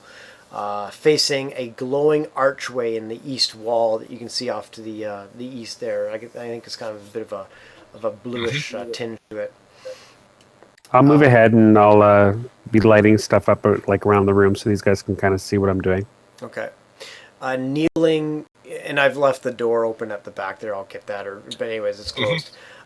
Kneeling in rows to each side of the statue are 6 statues, half of its size, but each impressive in its own right, depicting some sort of a paragon of a type of giant hill, stone, frost, fire. These smaller statues face the bigger one, their arms outstretched. 5 giants hold weapons, as if gifts for the All-Father. The only statue that is unarmed is the frost giant statue. The only statue that's what? Unarmed. So all of them have some sort of weapon kind of held out as a gift towards the All-Father, which is you surmise is the statue in the middle. But the frost giant is the only person without a weapon in its arms. Its arms are outstretched as if it's offering a gift, but what you would expect to be in the hand looking at the other statues is not there. I look to Harshnag. I point at the big statue, the Allfather, I assume. And Harshnag says, in a very reverent voice, "Yes, the Allfather." Harshnag, I'm going to ask a question, and please don't take this the wrong way. All the giants are offering it a weapon. The one for the frost giant is missing. I assume there wasn't some religious reason why the frost giants don't give a weapon. Has it been stolen? And he shrugs and says, "I've only heard of the temple. I did not expect to see this. I don't know where or why there would be a weapon not in his hands, or even why the others are offering one." And you see double doors to the north and the south, and you also see hallways off to the west that surround the on either side of the main doors that you came through. One last question for Harshnag. Mm-hmm. All the giants, the whole reason that we're here is because the Ordning's falling apart, and all the giants are fighting to reposition themselves. Is the same true for the Lord of all Frost Giants? Or is it Lady? I don't know who your species king is. Mm-hmm. He says the giant lord of the frost giants. There are giant lords of each giant type trying to fight for the top of the Orden Ring. Every giant is trying to reposition themselves where the storm giants used to be. Right. Okay, guys, where do you want to explore? North, south, or through the doors where the Allfather's facing? Let's go north. Let's do the door that the Allfather's facing last. All right. So, say this one. Yeah, there's 2 double doors up there. There's one where Krev is by. Well, just put me in that corner no matter what. These doors, and as you look around or maybe do a little bit of a tour around the room, you'll notice that all the double doors leading out are covered with a thick layer of ice, inches thick. and Oh. that it must be either chipped away or melted before the doors themselves can be pulled open. That's fine. So, God, this is hard on my laptop. Um, so I tell Kreb to let's do the left door first. So the one where you Kind of positioned yeah, yourself. kind of clockwise. Okay. And I tell Kreb to put his torch up against the door, like where I guess the seam of the door is, or where the whatever's holding it, where the ice is holding it shut. Okay, I do so at full arm's length, knowing that you're about to do something with the fire.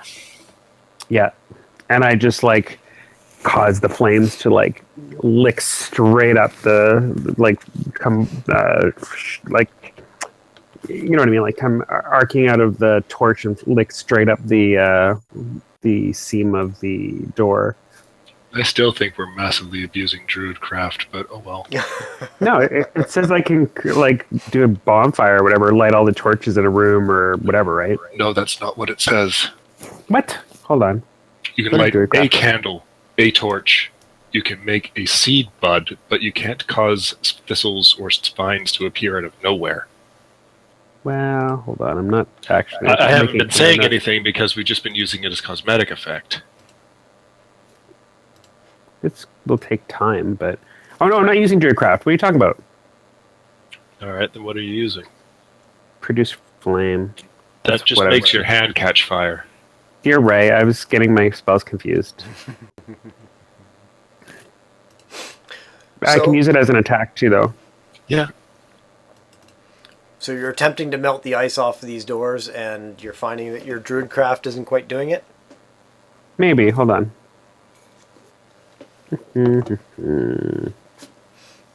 Getting my spells mixed up.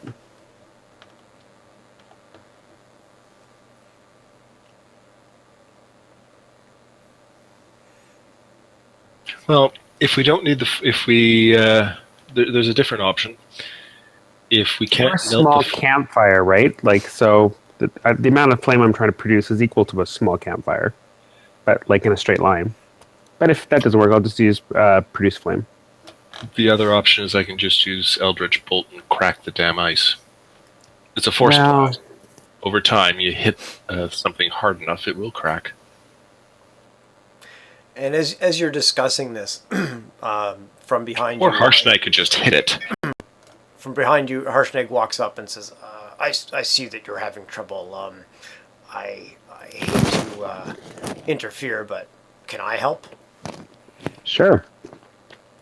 And he walks up to the door and with one fist just goes bam and gives it a good punch, and a good portion of the ice shatters away, grabs the handle, gives it a good wrench, and poof, again the ice goes flying left, right, and center. Okay. And says, turns to you and says, better? Much. Harshnag, you are awesome. And he kind of blushes a little bit. Says, "Oh, yes, you're awesome too." Roll my eyes. You need a room. That's what I hear. I think that would be a little uncomfortable, but anyway. You can handle it.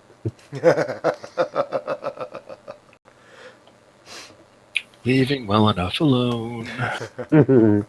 So just kind of peep through the door, and what do we see? You see certainly a smaller area, but still large in terms of giant size. You see the stairs heading up to your left. You see off into the northeast as you move in a little bit further at a hallway leading off to the north. And Harshnag kind of goes ahead a little bit. There's also this statue you're seeing. There's a starred area right there. There's a statue there that I'll describe in a second. 60-foot high hall stretches northwards. It's inclined at a slight angle so that the floor at the north end of the hall is higher than the south end, so it goes up as you walk up it. The frost again all over the floor and things like that. And then there are archways as you look down there, east and west side, and Harshnag kind of looks at you and points down this way and says, living quarters for the giant. And then you also turn around and there's a giant stone statue where I indicated, standing in an alcove.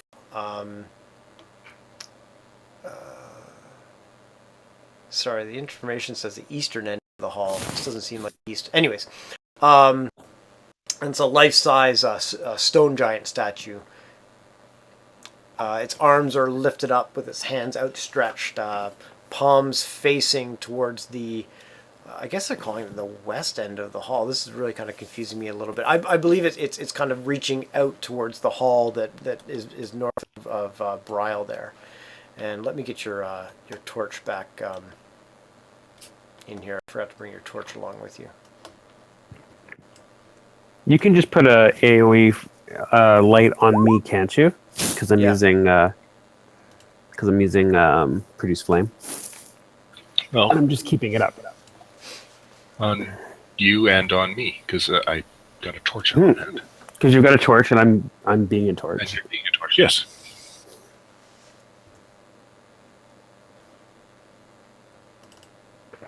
I'll do the same with I've got to I got to change out the laundry, so if you can move my token if necessary. Okay. Let me know if and when you guys ever dispel the flame and stuff like that. And Yeah, if I have to drop the torch, I will most certainly say. Most notably, if we go into combat, almost certainly have to do it. But we'll see. So yeah, you've got the stone giant statue reaching its hands out down this hallway, and Harshnag has indicated that the areas, the doorways that you see there, are barracks essentially. And up the stairs to either side. Can we? Are we in we're not in a hurry, right? Or are we? No, we're kind of exploring. Because I think we're looking for pictograms or images. Because we were told that the answer to why everything was going on. Although we do kind of have an idea, but we know that do we know that the Storm King's missing? How long does it take for me to cast a ritual? Is it 10 minutes? You know the Storm King's missing, and yes, the ritual is 10 minutes. Can we take a few minutes while we explore? Sorry, Mums, you're back? Yeah, I just saw your note there about things freezing and such. I'm back now. Okay, good stuff. You can take 10 minutes if you want. Whether it'll be the last 10 minutes of your life, that's, we'll have to find out. But well, I'm sorry, what happened? A couple minutes I was in. What was the last thing you remember there, Mums?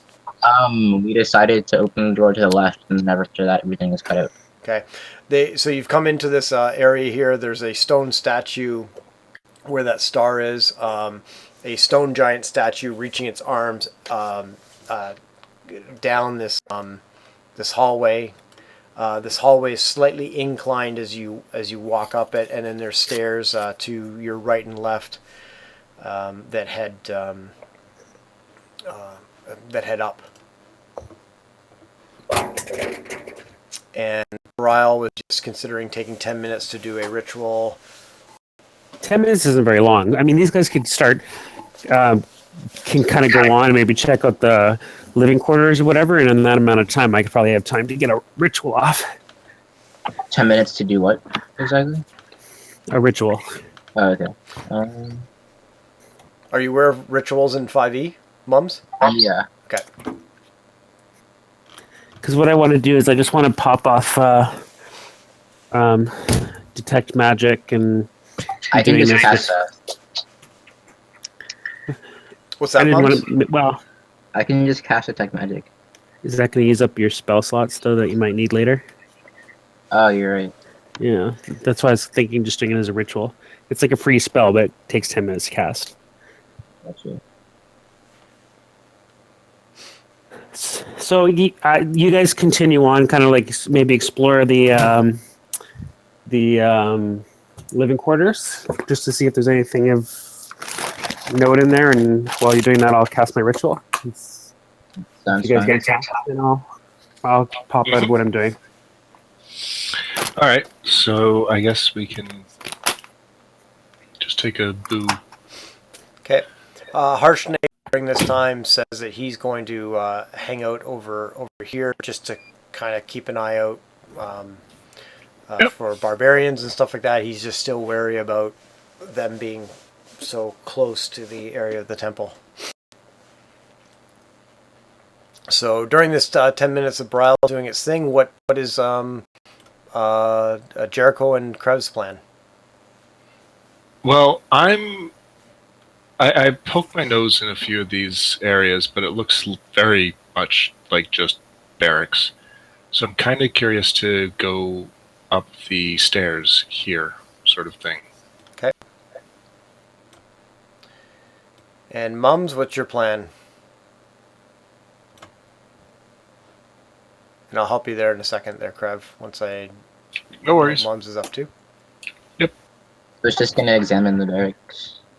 Okay. Okay, I will move Krev along, and then Mums, if you make any major movements, just let me know, or Brile the same. Krev, if you scroll to the right, you'll see Krev has been duplicated a little bit to the right of Okay. where he was. And what is this? This a giant of? Assuming it's a giant, of course. I'm thinking patterns here. Yeah, exactly. This is much similar to the area you just came from. Again, you notice kind of barracks-like things to the what I'm calling the north. And let's see here.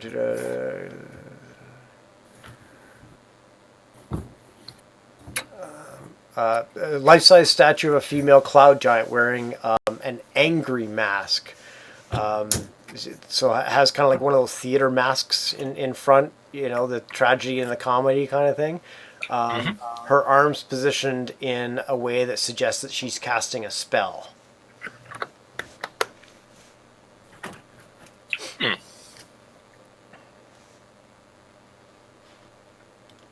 All right. And as I look through this area, it's just more barracks. I think I'll fully explore this one, and then come back down to where I left the other guys, unless they're coming up here. Okay. One thing you notice, Krev, way to the north end, you're just starting to get a sense Yep. of this now. There seems to be a lot of rubble to that end of things. Oh, I'm gonna call out to Krebs. I think I found like a passageway in this barrack right here. Yeah, Mums, you see Skittles. a break in, and Krev, just stay where you are for a second there, and I'll Okay, sorry. No, that's okay. No, I just don't want you to turn around and head back without me giving you some more information that might be helpful. But yeah, Joe has found some sort of cracked passageway in one of the barracks down below. You wouldn't. It sounds like you called up to Krev from that, Jericho. Walk to the hallway first, but yeah. Yeah, okay. So hang on to that for a second.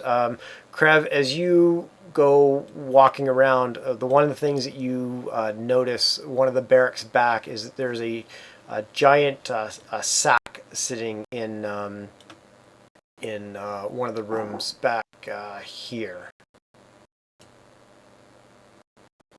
Okay. Yeah. I look in the sack. It gobbles you up. Frost covered. It looks like it hasn't been touched for some time. And can you please roll a 1d4? Dear. This is to see if you fit in the bag. I'm Two. determining how many appendages get torn off by the bag. Oh, And then give me two 1d100s, please. This will determine how many hit points you lose from your appendages being ripped off. Can you imagine? That'd be terrible. As this bag of devouring.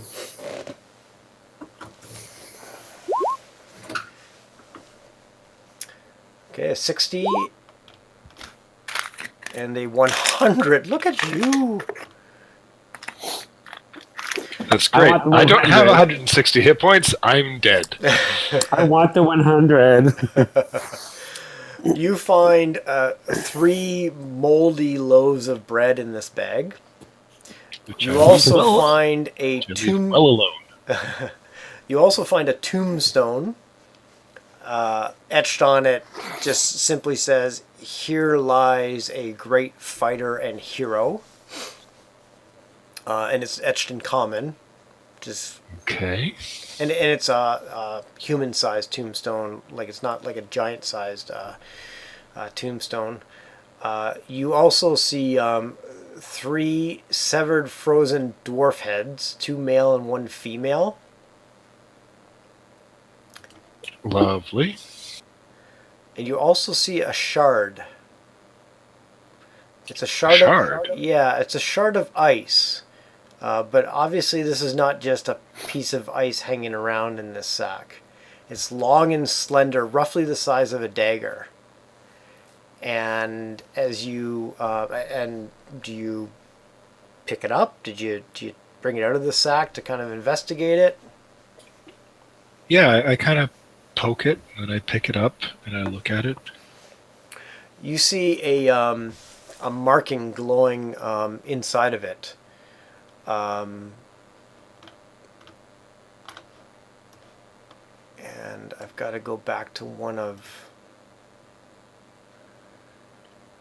shoot. Where is that stuff? It's been a while since we've been here. Right there. If you'll remember, you've seen some of these markings, and Mums, this will be the first time you've seen this. They've been noticing these markings as tattoos on some of the giants they've come across. So you'll notice a chart below this where, like, the one says on Zephyros's floating orb, and on a hill giant, and on a frost giant. So some of these they've encountered, and some, as a PC, you don't know that they actually exist. It was just easier to present them this way. Like the 1, 3, 4, 5, 6, and 7 indicate the markings along the top row, and then middle row, and then bottom row. And the marking that you see on this is the first one in the middle row, which you've seen on frost giants in the past. Okay. So, Mums, just quickly, so the Zephyros's floating orb is the second one of the top row. That marking. Zephyros was a cloud giant that the party ran into. The first one of the second row seen on a frost giant. The second one of the second row on a hill giant, and then the fourth one of the bottom row is seen on a stone giant. Okay. And as we do in 5e, anything that is seemingly magical just has that look to it. Like it just doesn't have any wear and tear. It's kind of an extra shiny. This would fall under that that category.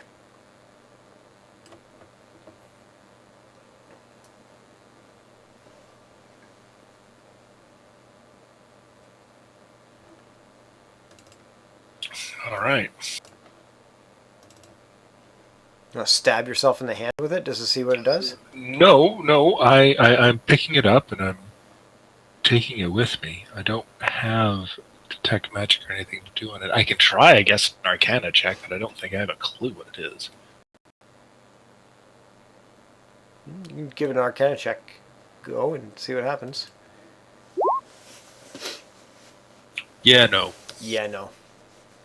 You think it's just a piece of ice? You mean it isn't? You chuck it back in the sack with the with the severed dwarf's heads and leave it alone. I do take it with me. So let me just write down on character sheet that I have this. Try stabbing one of the dwarf heads. I don't want it to start talking to me. And as you do that, Mums, I was kind of watching Krev a little bit more than you. I noticed that you came to that one room where there's that cavern, but just in case there might have been something else that you missed, is that as far north as you got? Did you go any further? Just to see if I have to I describe had anything. been at every room individually up until I got to that point. Okay, so you stopped there because you saw the cavern to your left and To my left, yeah. and investigated that. Okay. So you find this cavern while Krev is upstairs, and I'm going to get to Bryle in a second with his detect magic. But once you found the cavern, what was your actions at that point? I went to go call to Krev, and then it's going to do like a survival check or like investigation. Okay, and what are you trying to determine with that check? See if like, I guess to determine whether this was just like some fluke or like if it was like purposely made there and like if something's gone through it recently. Okay. Yeah, go ahead and make that check. Krev wouldn't necessarily have heard you unless... did you walk back to the stairs and call up? Because this is... Yeah, I'd walked out into the hallway and then shouted and then gone back inside. Okay. So, Krev, while you're roaming around up there and you caught your eye on this sack, you hear this call from down below. And go ahead and make your... Investigation? Yeah, let's start with investigation. Okay.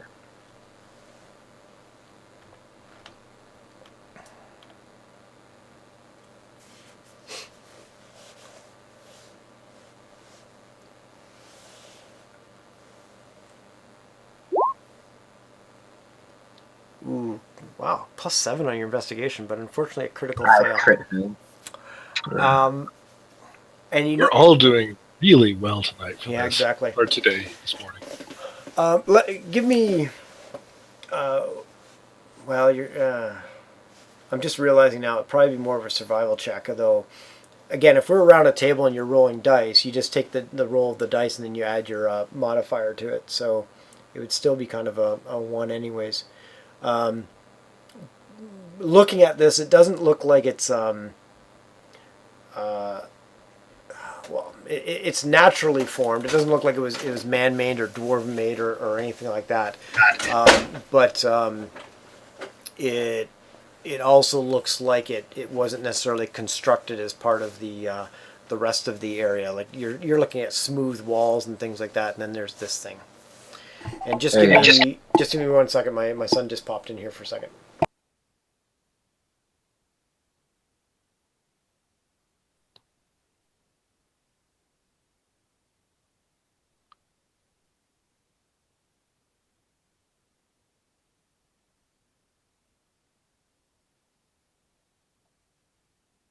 Okay, is that good? Yeah. Okay, thanks, buddy. Bye. Yep.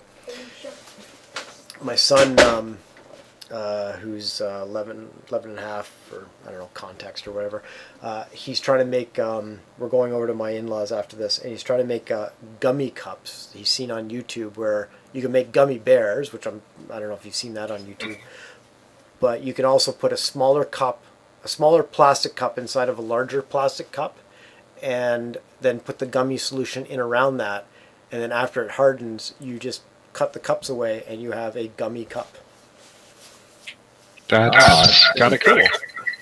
If we succeed, he didn't. The first trial didn't succeed, but if we succeed, I'll take a picture of it and put it up on Discord.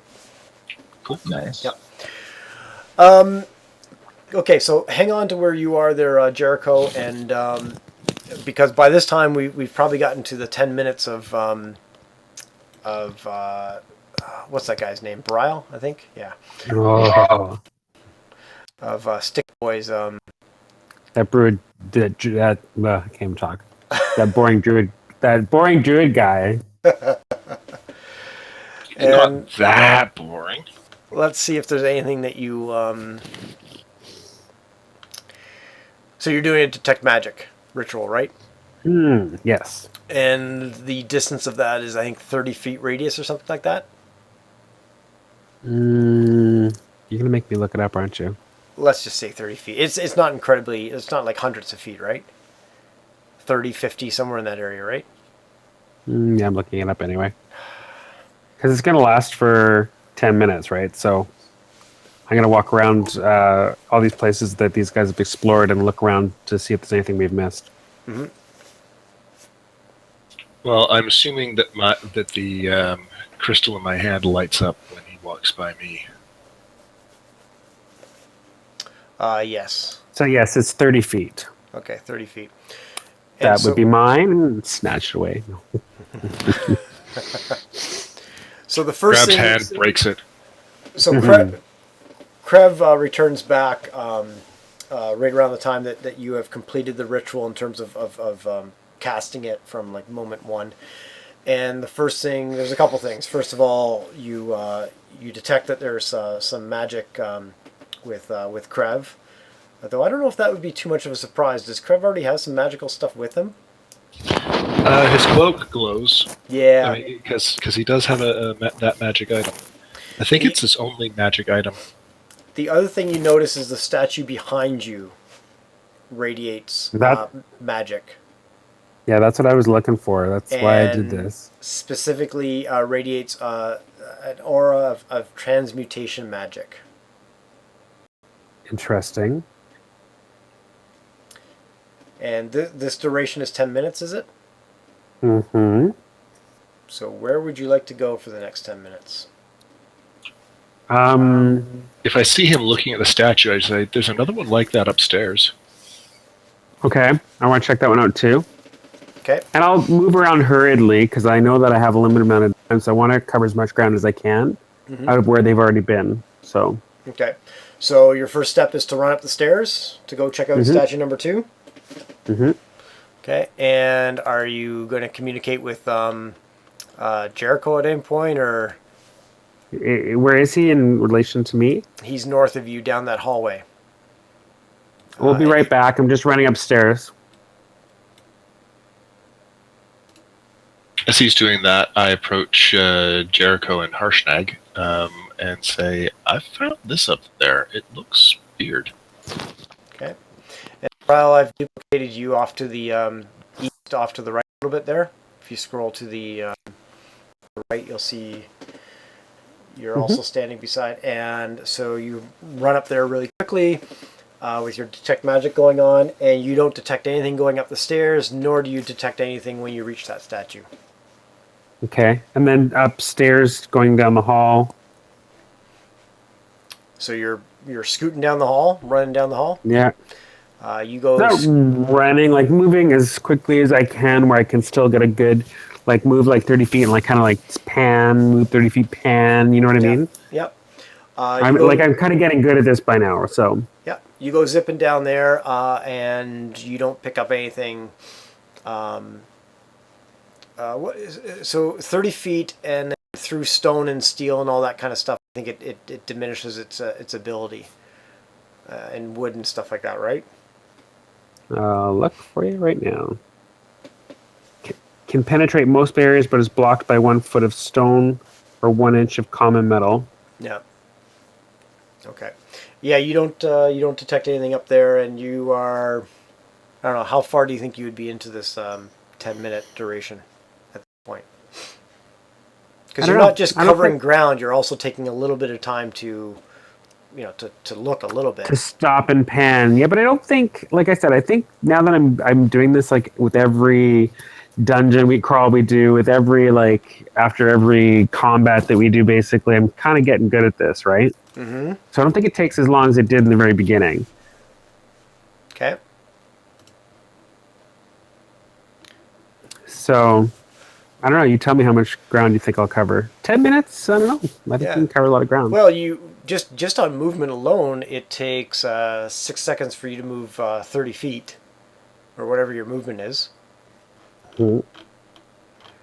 And I know there's some direction. I'm not going to look for too long, but there's some direction on how long it takes you to kind of not only just move, but also not search. Also, every square is 20 feet.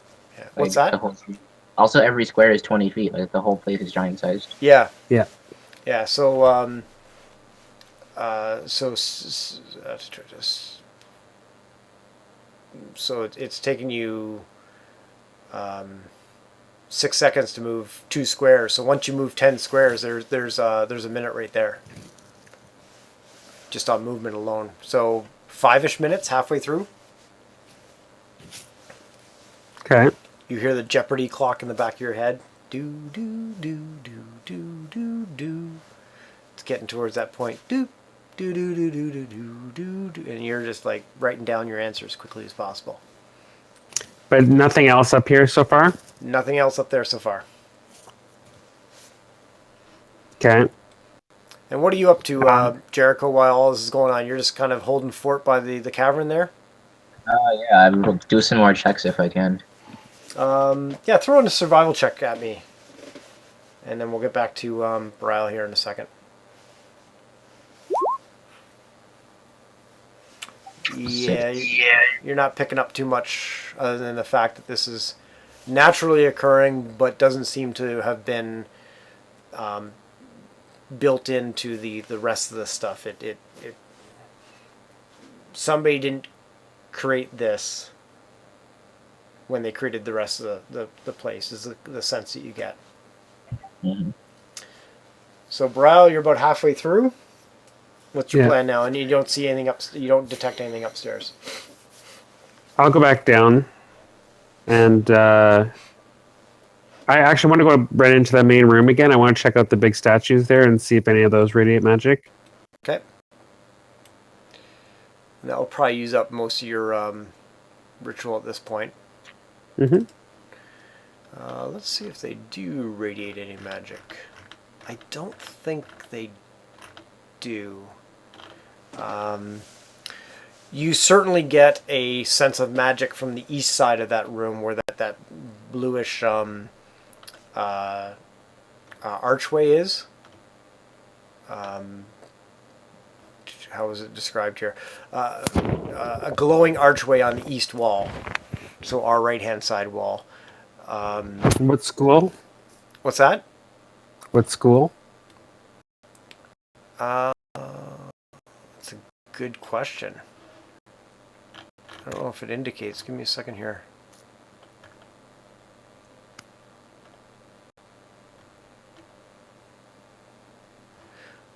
Conjuration. Okay. Yeah, and I'm going to give you something else in a second. But other than that, that's all the... Yeah, that's all the magic that you get from that room. But there's something else I want to share with you. Okay. Where is it here? Right here.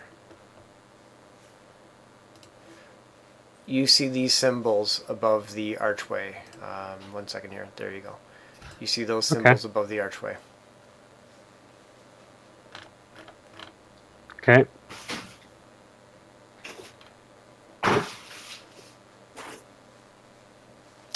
And as you do this, your dispel magic dissipates. And your ritual ends. Okay, cool. I'll head back in. I'm going to go back to where that statue was, and I kind of want to examine that some more. But and how far are those guys? They're like a ways still from there? I think Krev and Harshnag were still hanging out by that statue, but Jericho is impatiently waiting for you halfway down the hallway. I realized that Jericho was waiting for us, and I guess I proceed with Brile down there. Cavern, guys, cavern. Okay. I show Brile, after having shown Harshnag as well, I found this up there. I think we've seen this marker before. And as you show this around, I realize that you mentioned this a few minutes earlier. Harshnag points to it and says, ice.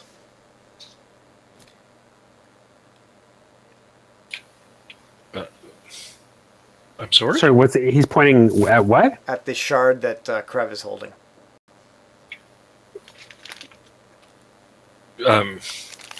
Sorry, Harshnag, I don't understand. He says the marking, the ruin, ice. Oh, That is the and he says it with a bit of inflection that it's not ICE, it's ISE. And he says that is the ruin for ice or frost or cold. It is the marking. okay. It is the marking that you would usually see with a frost giant. And he kind of pulls back a portion of his armor off of his shoulder, and you see that similar tattoo on his like on his bicep, Right beside the butterfly. right beside the butterfly, under the hairy arm. Okay. Okay. All right. Okay. I wonder if we should look for similar markings. Maybe it's a key or part of a key. Anyway, proceed up to where Jericho is, and let's see what. Let's help out with the investigation. Sure, Bryle. You recognize that marking is also on the archway back in the main room there, Okay. and that's the marking you've seen on like some frost giants you ran into. Okay. Yes, the one that tried to kill us with the winter wolf. Yeah. Okay, so you can just hold there for a moment. Don't go further than where Jericho is. I don't know whether it's the tea, the Pepsi, or whatever, but I'm going to have a really quick bio break, and then we'll be back to finish things off here. But we still got a little bit to go here. 1 second. And I'm hoping you guys can't hear me eat because I'm on my headphones and I can't tell if you can hear me or not. I could hear sounded like cereal going in a bowl or something like that. That was dog food. Okay. Well, hey, if you need us to send you some real food, just speak up, eh? Right? It's vegetarian dog food at least. Back in a second, guys.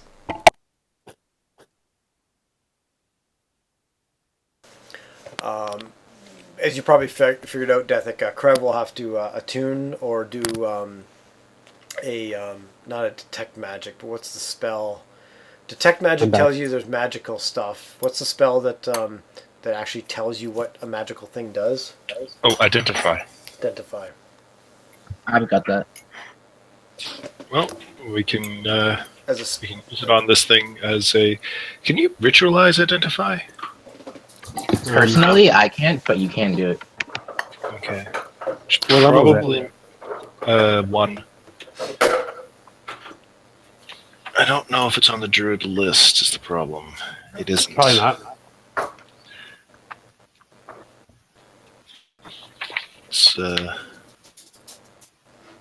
It's my dog's Wizards 7th and birthday. sorcerers get it actually, which is kind of annoying.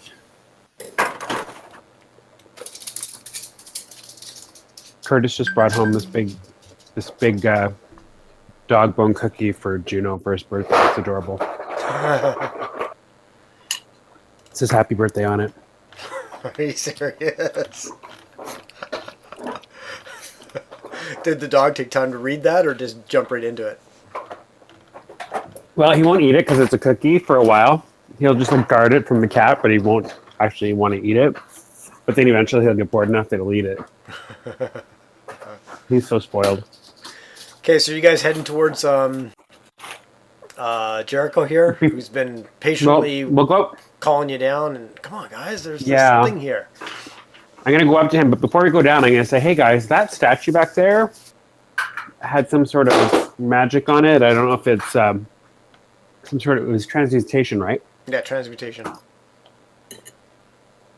Which was a little odd because I didn't get the sense that any other statues or anything around here had that type of magic on it.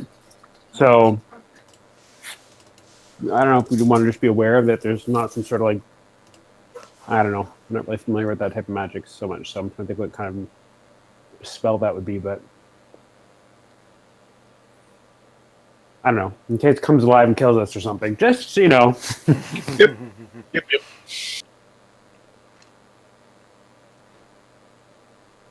I'm just looking up attunement and identifying. Uh, uh, you can do a short rest to learn the item's property unless you do identify magic, and you can also do a short rest to attune to the item, but those two short rests can't be the same. Right. So you can identify something without having the spell by just taking time and working it out. Yeah, which Interesting. I don't know if I've ever really. I guess that would make sense I mean, if in you've working got stages, you don't learn experience everything. with magic, but Yeah, what's that, Mums? It works in stages. You don't learn everything that it does at one time, but like with short rest, like you'll learn certain properties of it. And like the longer you like keep doing that, like the more you'll learn. Oh yeah. all right. Yeah. Tuning to an item requires a creature to spend a short rest focusing only on that item while being in physical contact with this. This focus can take a form of weapon practice, meditation, or otherwise appropriate if it's interrupted. Otherwise, at the end of the short rest, the creature gains an intuitive understanding of how to activate any magical properties of the item, including any necessary command words. Yeah, it kind of leaves it open to interpretation whether you learn all the properties or just one property. You can be attuned to no more. An item can be attuned to only one creature at one time, and a creature can only be attuned to no more than 3 magic items. In an attempt to attune to a 4th item, the creature must end its attunement to an item first. And you can't attune to more than one copy of an item. So, for example, which this is going to be important to you, a creature can't attune to more than one ring of protection at a time. Lies, unless you're a druid. You have that special druid attunement. Yeah. So yeah, that's interesting. I've always played it that I've always had a little bit of an issue with hang out with an item for an hour and now you know what it does. But I've even within that I've always played it that you just learn everything about it. I've never but it does admittedly it does leave it open to interpretation on whether you learn property by property of the whole thing. I don't really like that you can just hang around with it for an hour and you know it. I think it's kind of lame. Yeah, I've always had a little bit of an issue with that. The property by property makes more sense. I mean, you're basically researching it. Yeah. Otherwise, it makes the identify spell useless. Yeah. So Well, not useless, but I like Mum's idea. I think for the reasons that Dethick is mentioning. So I don't mind homebrewing that in for a bit of realism. me too. Okay, so Jericho is waving you guys down to the end of the hallway, or not the end, but a few bunkers down. You guys heading down to him? Warn him we're going to get killed by a big statue, and then continue on. Well, this way.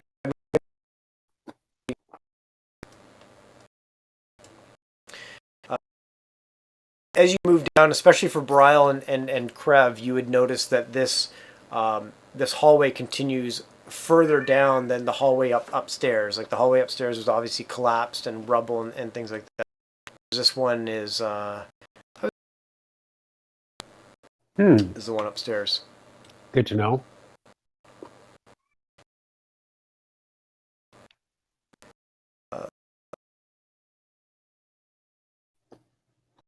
Cavern, let's call it, in the wall there.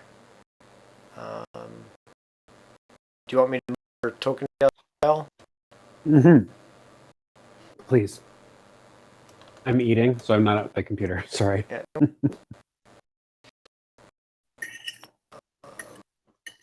Come. Here we go. What do you guys see? Harshnag is kind of confused to see this. He certainly hasn't heard about this aspect of the temple from his.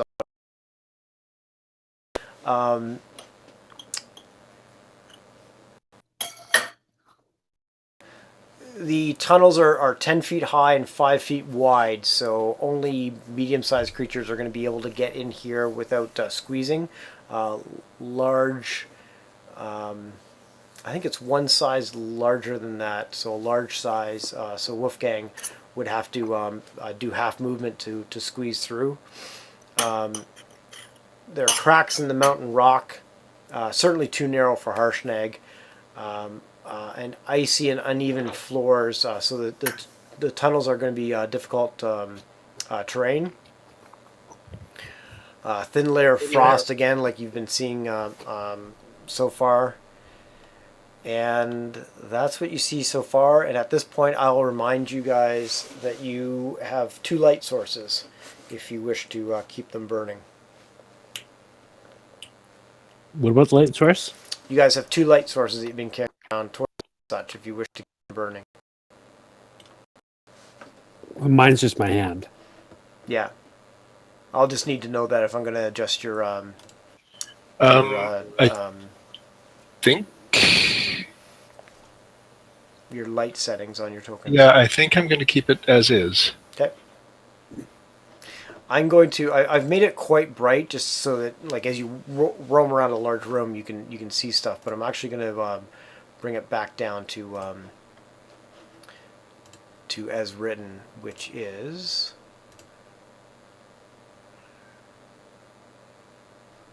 What is as written?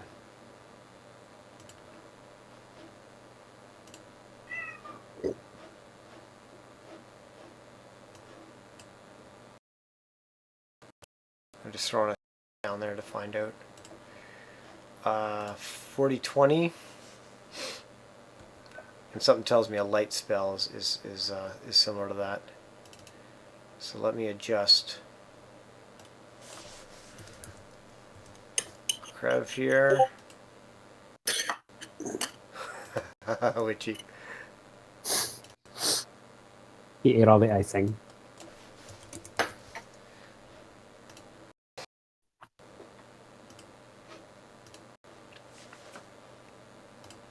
Okay. What do you do?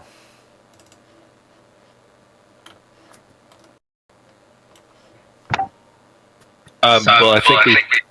Sorry, go ahead. I was gonna say, someone stick their head in there and let me know what you see. I have been like something.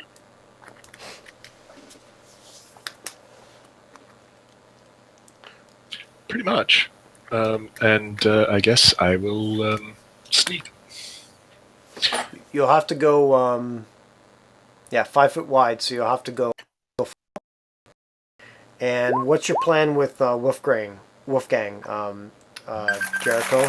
What's I guess he would chill with Harshnag. Okay. Okay, and you're all stealthing? Yeah. Okay. Do you want me to roll your stealth there, Burrell, or you? I think I've got it. Okay. And Jericho, you want to give me a stealth? Oh, there you go. Good stuff, good stuff. Where the hell's my token? Oh, try this again.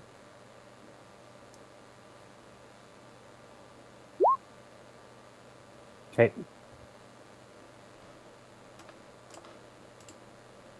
Did that show up? Yeah, it's whispering to me though. That's really weird. I think it's the way you set up the token or whatever. Yeah, I'm gonna or the do macro. that. You're clicking on the PC stealth one? Yep. Okay, we're gonna take care of that right now. Okay, it should stop whispering to me now. I think I was testing it, and when I tested, I just set it to whisper so I don't spam your guys' chat. Okay, but you rolled a 15, so you guys are all pretty stealthy. So same as at the beginning of the temple, just move your token a certain distance along. It's going to be the marching order here, guys. Can you describe what we're seeing again? Sorry, so I understand fully. You're seeing a rough-hewn tunnel, or not hewn, but you're seeing rough tunnels naturally occurring. 10 foot high, but 5 foot wide. You'll have to go single file. Cracks in the mountain rock. Icy and uneven floors, so difficult terrain. And that's about it. And this is just like a tunnel? Yep. Okay. Does it look like it's been carved, or does it look like as in with tools or whatnot, or does it look like it was etched out or something like this? Like, It doesn't look like it was etched out. It looks like it's naturally forming. Give me a survival check, please.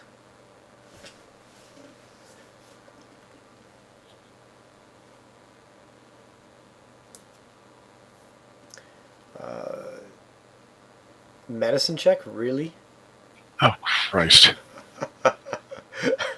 No, wait, I rolled the right thing. Right? No, that was Bryle. Bryle heals the tunnels. I don't know how I did that. I was just And the like tunnel moving my mouse. collapses. Yeah. Yeah, I was. It's certainly naturally forming. Sorry, Witchy.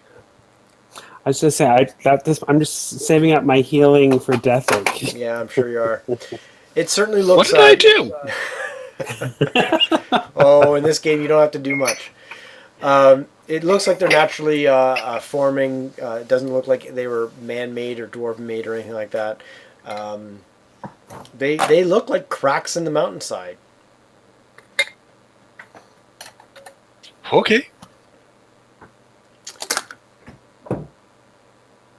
Way too small for a red dragon to be roaming around in them, so I'm sure everything will be fine.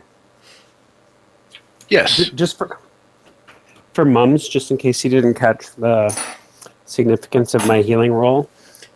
When the druid of the party heals you, that's not a good thing. It means I'm trying to kill you.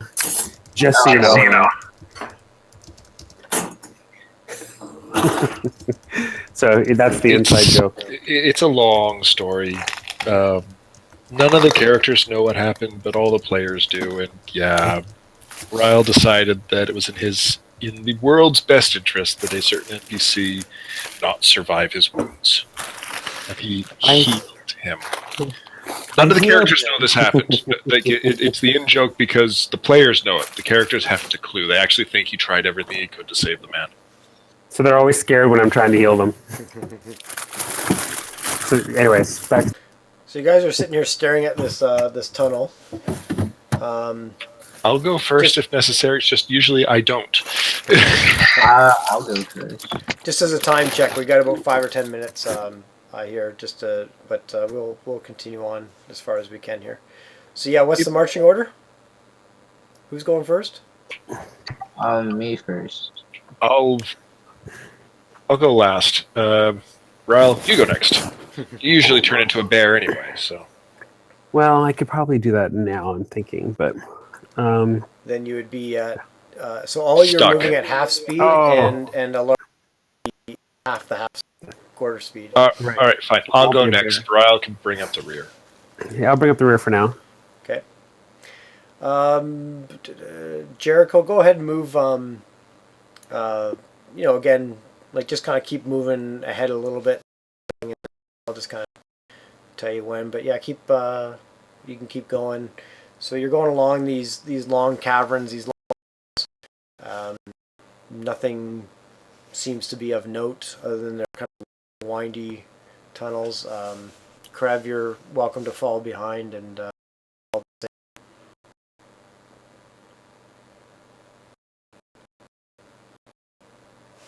you're going along carefully. It's uneven, it's slippery and frosty and kind of good style here. I'm on the wrong token apparently. Give me a second. Where do I find you guys? We're right here. Do you see that ping? And hang on a second. Oh, there. I see you guys. Okay.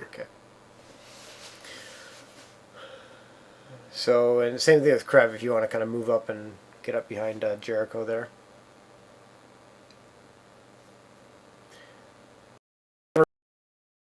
Beginning and then starts to bend west.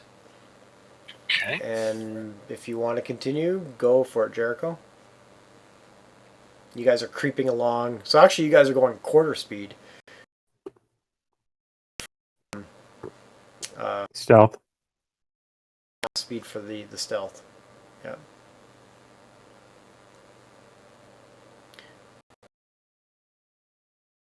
And then as the party gets to where Jericho is, just hang on there for a second. I want to test playing. As the party gets where Jericho is, Bryle, with your high passive perception, you can hear a little bit of scurrying coming from ahead in the tunnels and caverns. Give me one moment. I'm going to roll. Oh, for crying out loud.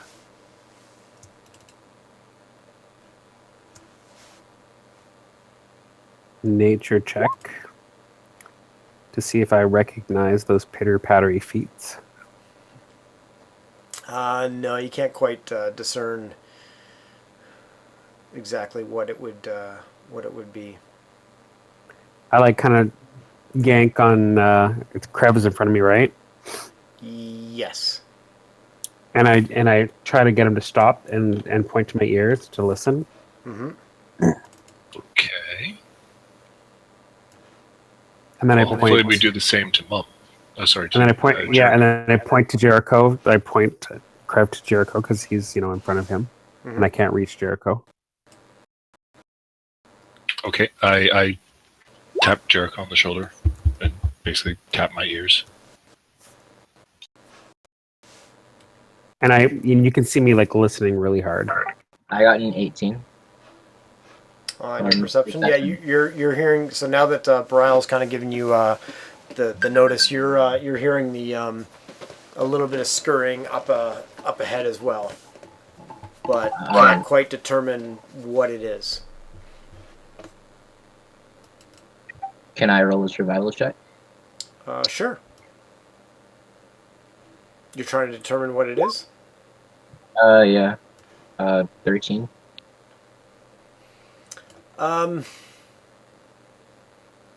It sounds like something's scraping along. How to describe this? It certainly doesn't sound like somebody walking. It sounds scurrying like. Lots of feet, but it doesn't sound like somebody like walking down a 1 second, open my door. town lane or something like that. I'll be right back. Yep.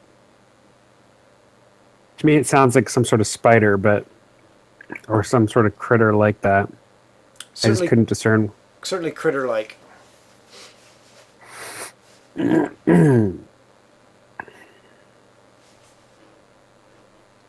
Mum say there was somebody at his door? Yeah. Yeah. Yes. Do you mind if we actually stopped here? I actually have company now. Yeah, no. We're pretty much the top of the hour, anyways. Where we're gonna stop at some point. All right. Cool. Thanks, guys. No worries. See you next week. We will see you next week. Yes. Cheers until then. All right. It all, although as I